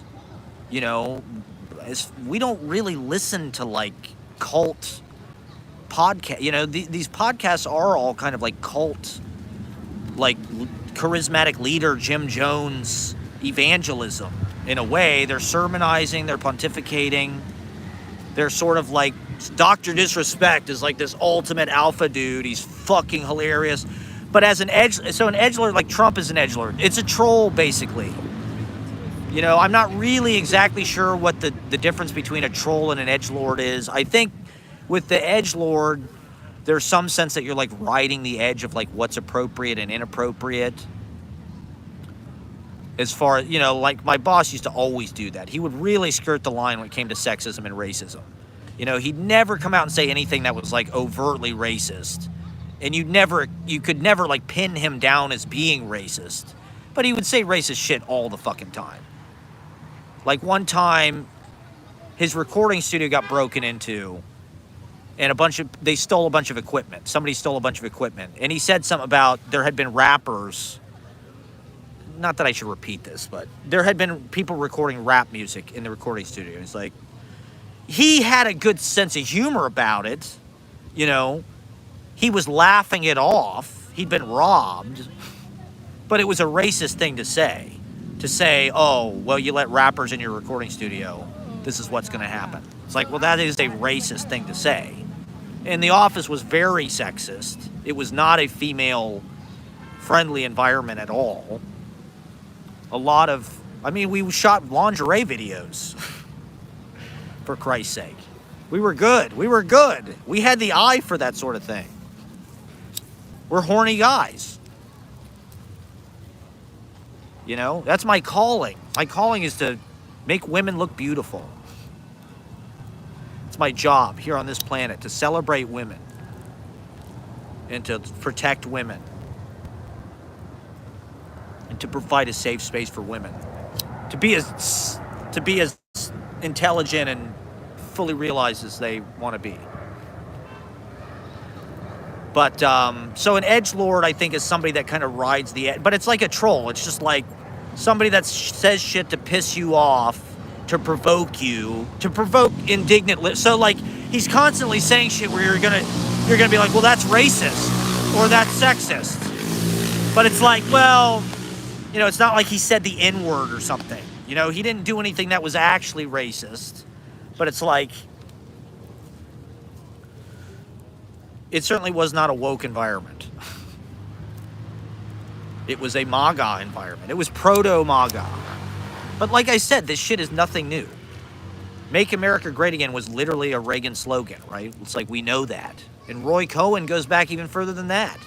You know, Roy Cohn is McCarthy era. That's the 40s. And it goes back even further than that. Bill the Butcher. You know, that's one reason why I did Bill the Butcher. It was a warning. It was a subtle warning. Nobody was paying attention, man. That's what I will say, is like, it just felt like no one was paying attention. The liberals kind of were on autopilot. They just kind of took it for granted. They thought they were going to win. People with grievance had reason to go out and vote. And so, you know, if electing Trump, if people were so pissed off about it the first time and we spent so much time and energy on it the first time, why didn't we do more to stop it this time? Whereas now it's just the same thing where everybody's kind of going back into resistance mode a little bit. We'll see. You know, for me, I've always been a citizen journo, and I don't know, this is just fodder. It's like, you know, Johnny Carson, what does he talk about? He talks about the president. He's almost like the president in a way. He's the gesture. There needs to be a foil to the president. And, you know, it's just topical. It's food, you know, when you're making stuff every day. These geopolitical machinations are like the intricacies of your content. Discussing it, giving your point of view, being a pundit. Why not? Why not all of us? Or, you know, not everybody has to be a pundit, but, you know, Pablo Neruda was a senator. He was an ambassador. He was political his whole life. He traveled the world as an ambassador, all these different countries. And he was elected, you know, to, I think, Chile's fucking Senate. His poetry is very political. All the way through. You know, it's like with Shakespeare. There's histories, there's tragedies, there's comedies. There's romances. Why not do all of it? It's another part of life. It's an important part of life. And if we're heading to some kind of like fall of the state, it's like we want to be a part of that conversation. Maybe we won't be. Maybe we'll just get steamrolled by the Ayn Rand neoliberals. Maybe the neoliberals will have their way with everything.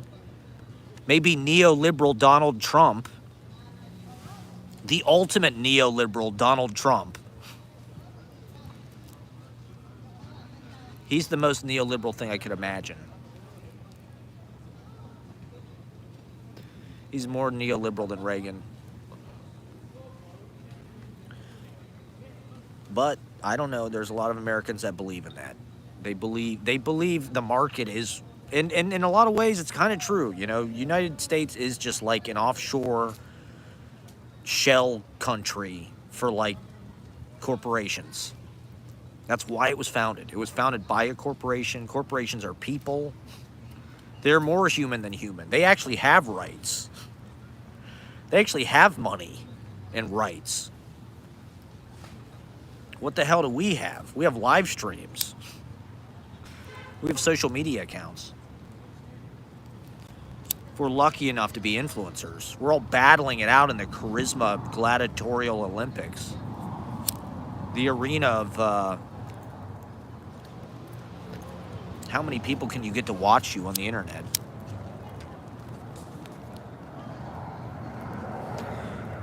Yeah, I mean, I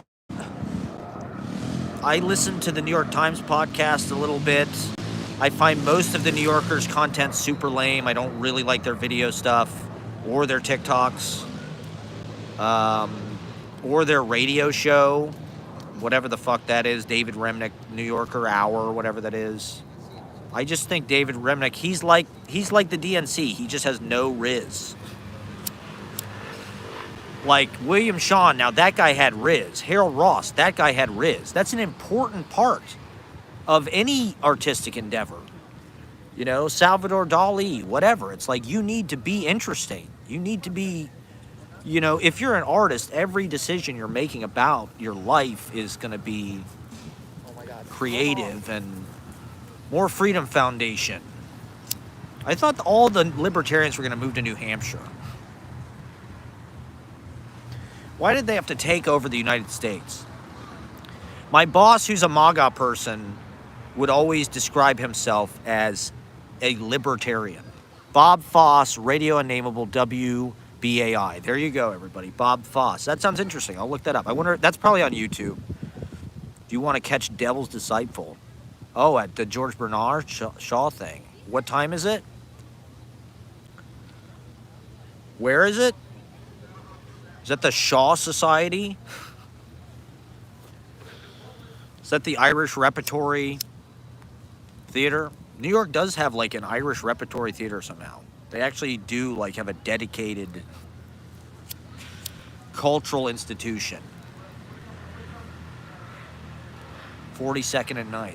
Wow, okay. 8 p.m.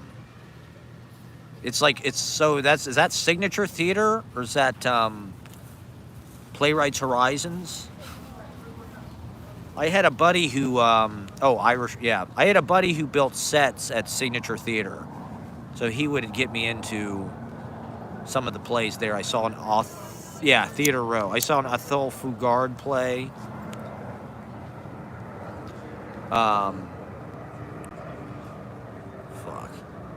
What is the play called? Devil's Disciple.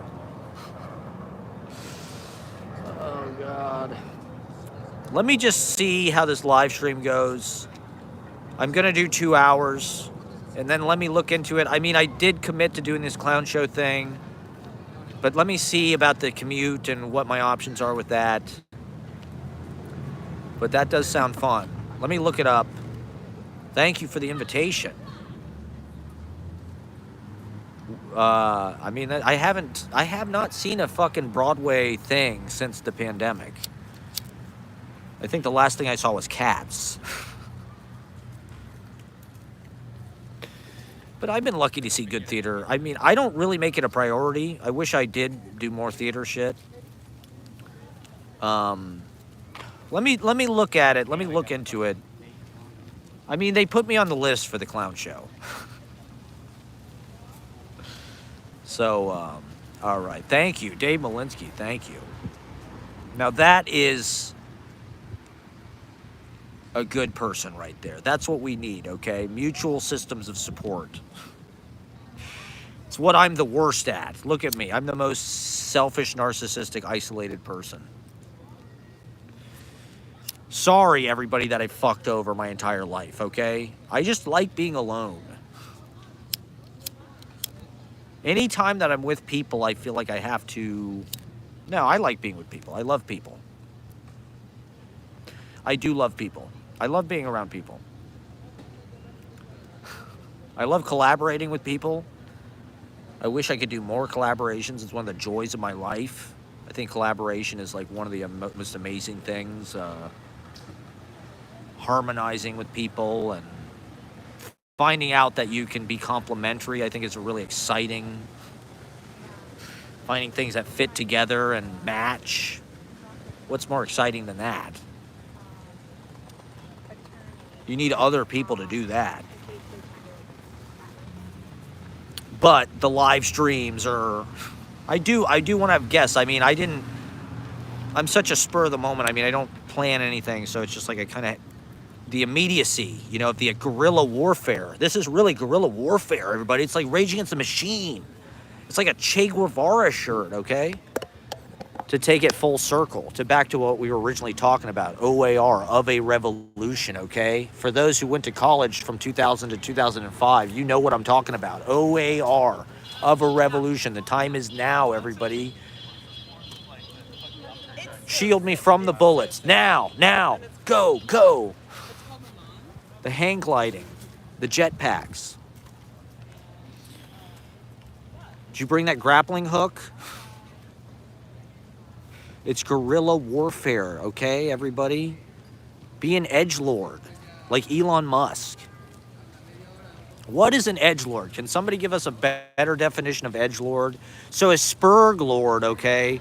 A spurglord, I would argue, is what Elon Musk is. A spurglord is an edgelord who has Asperger's. So you're a spurglord if, like, you're an edgelord because, like, you don't have social awareness.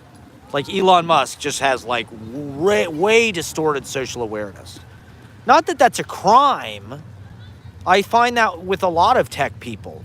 That's one of the problems or like disharmonies of our world is like our reality is being hijacked and pirated by people who have designed systems like Zuckerberg, like Elon Musk, like Peter Thiel, and it's like they're not really socially well adjusted. They don't have good intentions, and like I don't even think they have empathy. You know, it's like they have Asperger's or they have autism or that's something that makes them good at coding, something that makes them good at cold machine interact. Damn it. They've Jake Paul'd it, they've Logan Paul'd it. They're on an override. They make money, you make money. They've Bitcoined it. They've only begun. They've only begun to capsize the analog systems that we're used to. This is the disruption, right? And so we got to get in on it somehow. Not that I design or give a fuck about computers. To me, it's always been about escape from computers. I don't want a singularity. I want to go live in a log earthen cabin somewhere in the side of a mountain somewhere. Be a Luddite. I guess I'm a Luddite in certain ways. Even as I embrace live streaming. I don't know. They're tools. Use them, you know. We need to get in these spaces and inhabit them and fight fire with fire! Fire! Like Pacino. You know, Pacino's on this publicity blitz. He died for 5 seconds. There was nothing. Dana Carvey did the world's worst Al Pacino impression on Saturday Night Live. I do think it's cool that Saturday Night Live is weaving in the old cast members. I think that's actually kind of exciting. I think it's smart the way Saturday Night Live has kind of embraced its long-running narrative. You know, there are running skits and the internet just kind of sews that stuff together and makes us able to get value out of the fact that these things are all tied together. I saw this one incredible clip, and I didn't think about this at the time, but I do want to mention it now, because go watch it if you've never seen this. They did it, and it's one of the worst Saturday Night Live seasons. It's 85, 86. It's the Terry Sweeney, Denitra Vance, Randy Quaid, Anthony Michael Hall, Robert Downey Jr. year. It's one of the worst years of Saturday Night Live ever. It's really bad. I don't like Randy Quaid on Saturday Night Live at all. I really don't like seeing him on Saturday Night Live. It's just, I hate it in a weird way. But in a weird way, that season was also kind of prophetic and kind of showed what that show is capable of, because Robert Downey Jr. was on it when he was like 18 or something. It's like crazy. Like, how did they know?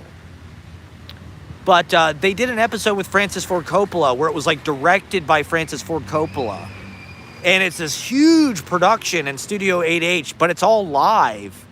And it's almost like Apocalypse Now. It's like they're using the whole fucking stage and they're doing all these crazy like dolly tracking shots and shit.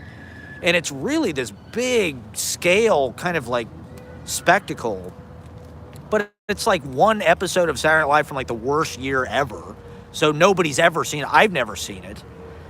It's not on any of the best of tapes that I can remember. It's not on the best of Randy Quaid.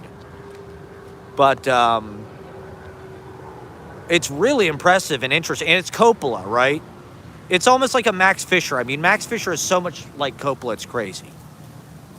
Just that kind of big-hearted theatricality. The generosity of the mise-en-scène and the staging.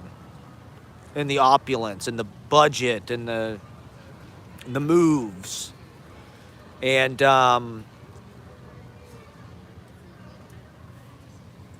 so it goes back to my Francis Ford Coppola thing. And does Saturday Night Live still do best of tapes? You know, is there like a best of Kyle Mooney? Did I talk about this? Now I'm doing material. This is material for my act.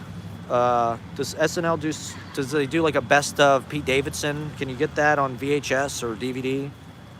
There's a best of Will Ferrell Volume 2. I do want to do an Easy Paradise Ladies Night. For the ladies, I wanted them to know that, you know, we appreciate them and that we support them. So look for that sometime in the near. I mean, it's Thanksgiving on Monday. I want to do Don DeLillo week, Don DeLillo Thanksgiving. I want to celebrate one of my favorite novelists, Don DeLillo. Use our literary platform to educate people, to promote literacy in this increasingly widening literacy gap, widening literacy inequality. Don't act like you know how to read. So yeah, get in the manosphere, grow a mullet, you know, and just start speculating about aliens or the CIA, deep state, cover-ups, Hillary. Start, I don't know, talking about UFC. It's weird that it's all men. That's what I'm saying. It's like there's an opportunity there. It's like men are listening. They want, or I guess that's what they're maybe all a live stream is, or a radio show is like a certain wavelength that you just, that's what your natural frequency is. Maybe they're just tuning into something that tells them something that they want to believe. Maybe it just articulates it better than they can. Or maybe it's just what they do instead of having friends. You know, there's a loneliness epidemic. It's because everybody's chopped up their relationships into content. It's like rather than hang out with people, it's like, oh, I podcast, or I live stream, or I make TikTok videos, or whatever the fuck it is. Or I just stay home and watch internet porn and incel right-wing alt-right pipeline.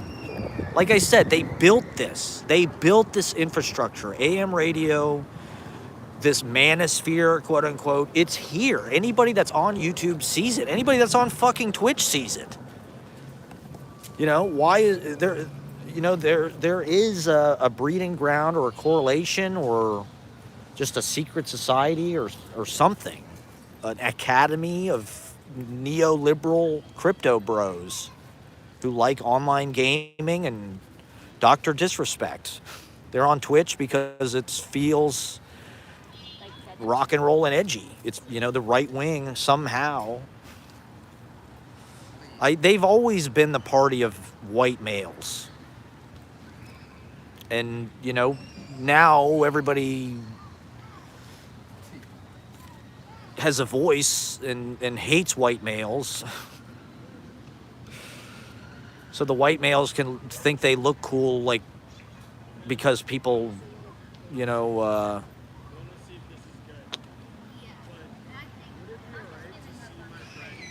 Uh, GOP on Wednesday night, or is that too crazy? Because I was thinking maybe a stay. Well, I also just I don't know. They've done a better job at being cool or something. There is no counterculture. You know, is the counterculture? What is it? It's fallen apart. What is it really? Who are the counterculture icons? Phoebe Bridgers or Bo Burnham or who is it? You know, to some degree I think people on the left are like artists. They make their own culture. They make their own decisions. They have their own thoughts. They're Bernie bros. But do the artists? I mean, to some degree, the right has trumped the left in that they've undermined the value of like the counterculture, where it's like, oh well, that's just legacy media brainwash. Oh, fucking, you know, Miranda July or John C. Riley or fucking Beyonce is gonna tell me how to vote. That's just liberal brainwashing. Megan Thee Stallion or Cardi B's at the fucking Kamala rally. Like, that's just brainwashing. It's like, what's the difference between that and fucking Kid Rock? You know, Kid Rock, that's like legit. Or Elon Musk. Like, that's fucking better. Same shit. I mean, Trump is a fucking celebrity as much as anything. They're hypocrites. The right is nothing but a bunch of fucking hypocrites. They don't hold themselves to their own standard in any way, shape, or form. So, I mean, are they just listening to this shit because it confirms what they already believe? Or they're not going to get on here and listen to me talk about George Bernard Shaw or fucking poetry or something. That's gay. I don't know. How do we detoxify the men? You know, there's been so much talk about toxic masculinity. It's like, well, this election, in some ways, was the quote-unquote toxic masculinity election. Or I don't know. Is that, maybe they're just getting blamed again. Just more people piling on the poor, lost young men. We embrace you, okay? I don't know. We want to help. These people need help. They need better content, I guess. I don't know. Is Theo Vaughn better than Chapo Trap House? Or what? Where does Red Scare stand? You know, I think they're MAGA people. I'm pretty sure the one chick was at the fucking Madison Square Garden rally. You know, I'm pretty sure there were some MAGA people at the open mic on Monday when I mentioned something about Trump winning in my poem. I read a poem at the beginning, at the end, and somebody wooed when I said something about Trump winning. We had a cell of people that were sort of like troll-ish, edgelord, spurglords. I don't know if they were spurglords. I don't want to accuse anybody of being a spurglord, but Elon Musk is a spurglord. I don't know. How do we stop this? We're not cooler than them, are we? Are we cooler than them? You know, they have all the money, they have all the power. They decide what everybody sees through the quote-unquote algorithm. You know, they're one of the reasons why I don't have any viewers. I'm not supported by the fucking Peter Thiel money. You know, I'm not one of these fucking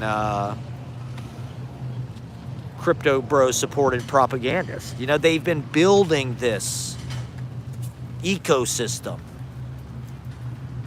and there's a market for it. I don't know what can you steer these people into, you know. There's no work, you know, the left has divorced itself from working class, right? Like, well, a big part of punk or rock and roll, like John Lennon, right? Working class hero. Elvis was a fucking truck driver.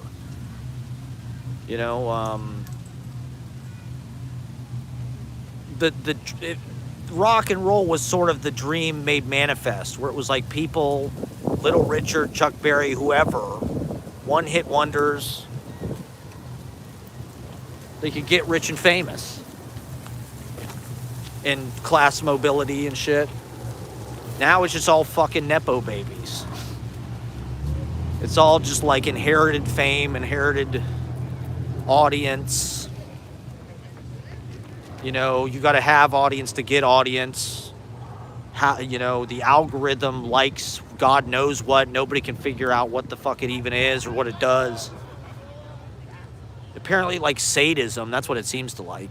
It seems to like materialism, you know, flaunting things, hyper aesthetic.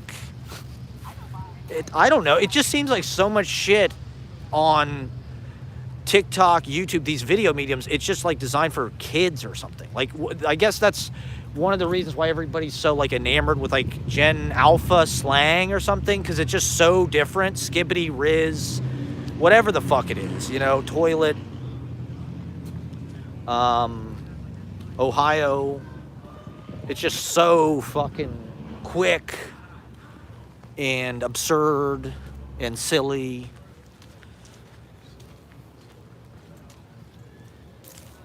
And it just indicates the speed of their minds and the way they're attenuated to just a whole different. And so like with Barron Trump, it's like Barron Trump is, it's almost like he seems neutral or something. You know, like they're sort of sympathetic, I think. You know, I've noticed more sympathy towards Melania and Barron Trump than the first time. And just in general, more sympathy. But, you know, with Barron Trump, it's almost like he's like an icon. He's viral on fucking TikTok in a way that's sort of like apolitical, but like very political at the same time.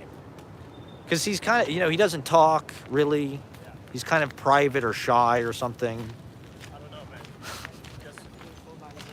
I do think Melania is a good mom. Well, he speaks 3 languages at least, or he did when he was a kid. There's these videos on TikTok that have gone viral of him when he's like a 3 or something, or you know, like a young kid. 5, I think he's probably 5 because he's going off to school.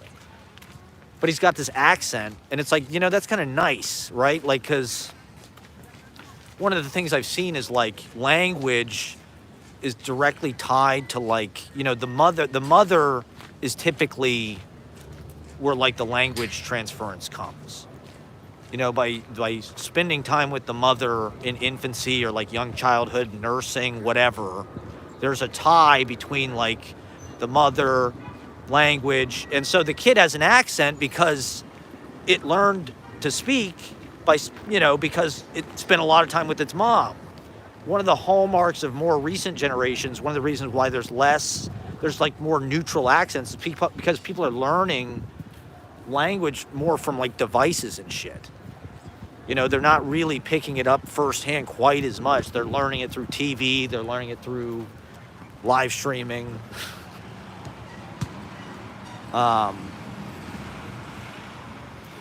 So I don't know, not to be positive about it. It's just kind of weird. It feels like foreboding or something. Like Barron Trump is going to be president in 2040 or something. After President Ivanka. United States, Trump USA Incorporated. Yikes. I don't know. These big dynasty type families. For some reason, that's just a part of capitalism. Passing the wealth on from generations. It's good genes. It's good genes. Give me a break. It's eugenics.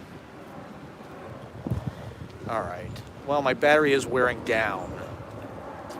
I'm going to head over to the bookstore for a sec. Check out what's going on over there. Smoke some more weed. God, is there anything that I forgot to talk about that I didn't get to? Live from Maria Hernandez Park. Yeah, so next week, Don DeLillo Thanksgiving. We got to keep literacy alive by live streaming our asses off. You know what? Do yourself a favor, turn the captions on. You want to learn how to read? Watch my live streams and turn the captions on. You know, I've been way ahead of this. This is one of the reasons why I live stream. And my novel, my pandemic super novel, Ordinary Wonder. It's over 2,500 pages. It's the transcriptions of my pandemic live streams. I literally just took the YouTube. YouTube will give you, you know, your closed caption transcription. I just copy and pasted that, boom, into the Word doc. So every live stream is a chapter.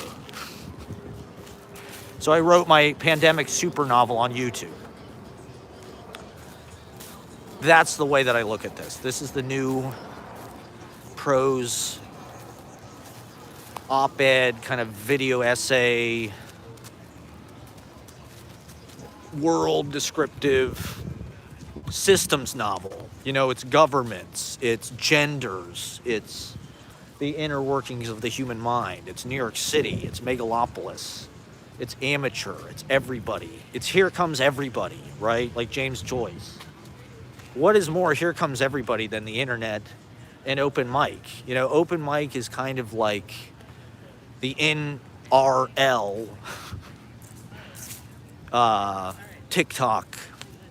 It's like an incarnation of a social media, hey, look at me, kind of tap dance in the bazaar.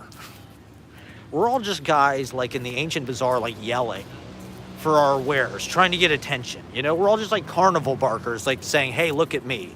And I saw a really good video about this Tim Dillon, right? I mean, I have been watching Tim Dillon because he's a right-wing guy. You know? And he spins these kind of oral hour, 2 hour long. I don't agree with everything he says, but like to understand that mindset, you know, and and somebody working in kind of like a modern, he's a live streamer, he's been doing it, spinning these kind of long,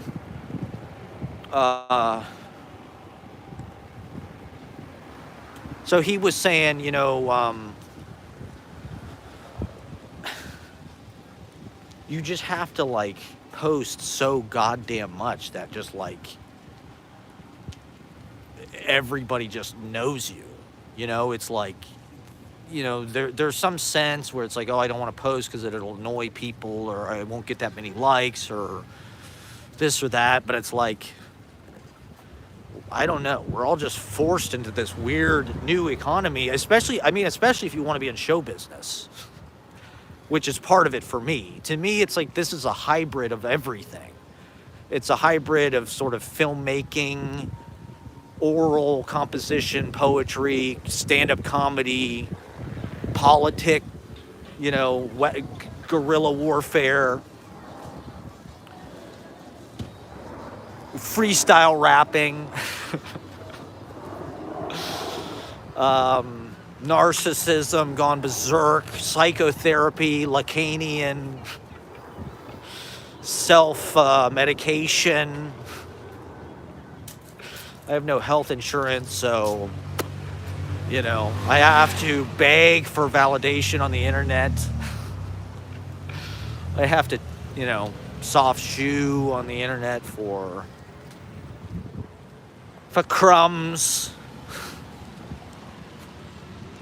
For 4 little likes. Please like me. Please like me. Look, it's already beginning to look a lot like Christmas here, everybody.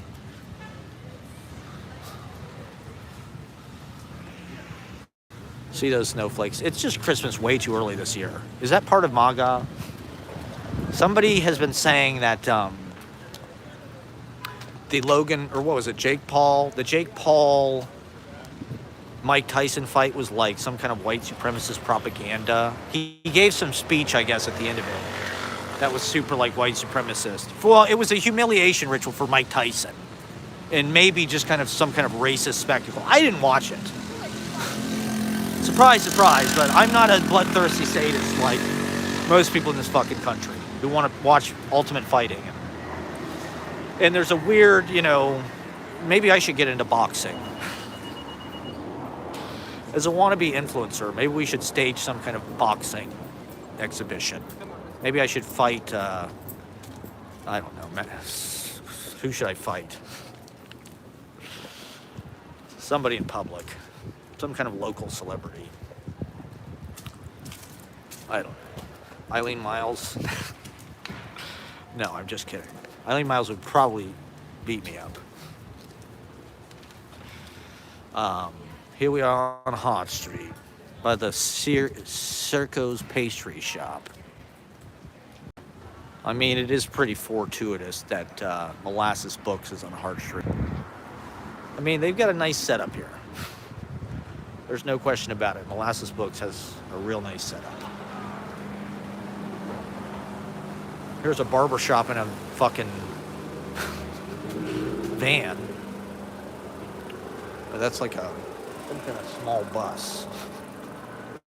That's why Trump got elected. Because people are having to open barber shops like literally in like vehicles. I've seen like multiple versions of that. Like people like cutting hair in like or you know, like selling weed obviously in a van or some kind of weird like half bus, half van shuttle, like airport shuttle. They're like selling weed out of an airport shuttle for some reason. And a bookmobile. I was reading this article about bookmobiles. And bookmobiles as like in evidence of like American excellence and kind of like the high point of American empire is like there was such an abundance in this country that post-war there was all these libraries and all this publishing and all these books and you know this kind of amazing explosion of literary. And so the government started to fund libraries, obviously, and because, you know, it was big government. It was Lyndon Johnson and Great Society or whatever. And they decided to create these bookmobiles, right? To take the books to places where they didn't typically go. Where, you know, where people were illiterate or they didn't have access, right? And you know, they were talking about various poets who like had bookmobile, like Jonathan Williams, I guess, had a fucking bookmobile with Jargon Press. And he like went across the country with like his fucking poetry. You know, that was the 70s, the 60s and 70s. There was such an abundance in this country that the government would like give you money to do shit like that. And we sort of saw a brief blip of that during the pandemic with all the PUA money. People really did get creative and it did kind of free them to move to cities and become influencers or typewriter poets or whatever.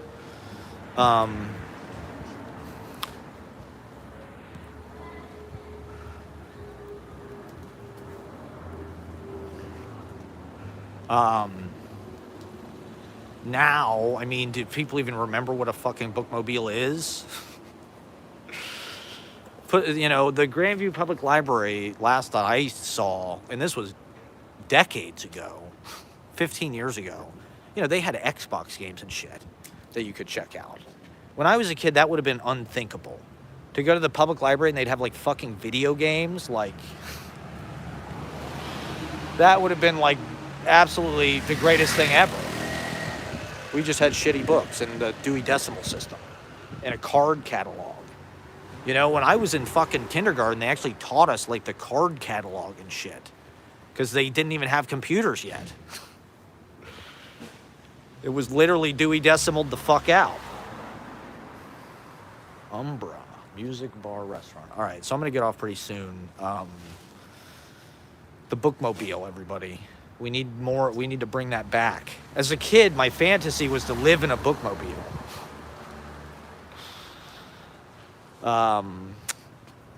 Because Green Day, in one of their albums, they had like a bookmobile or something that they would do their punk rock activities in. So maybe the DNC should buy a bookmobile and get Green Day to tour and campaign. Well, you know, one of the things I keep hearing about is like their ground game and reaching these hard to reach voters and shit. And that's what I would say my experience was when I volunteered for the DNC in 2004, is that's what they had me doing.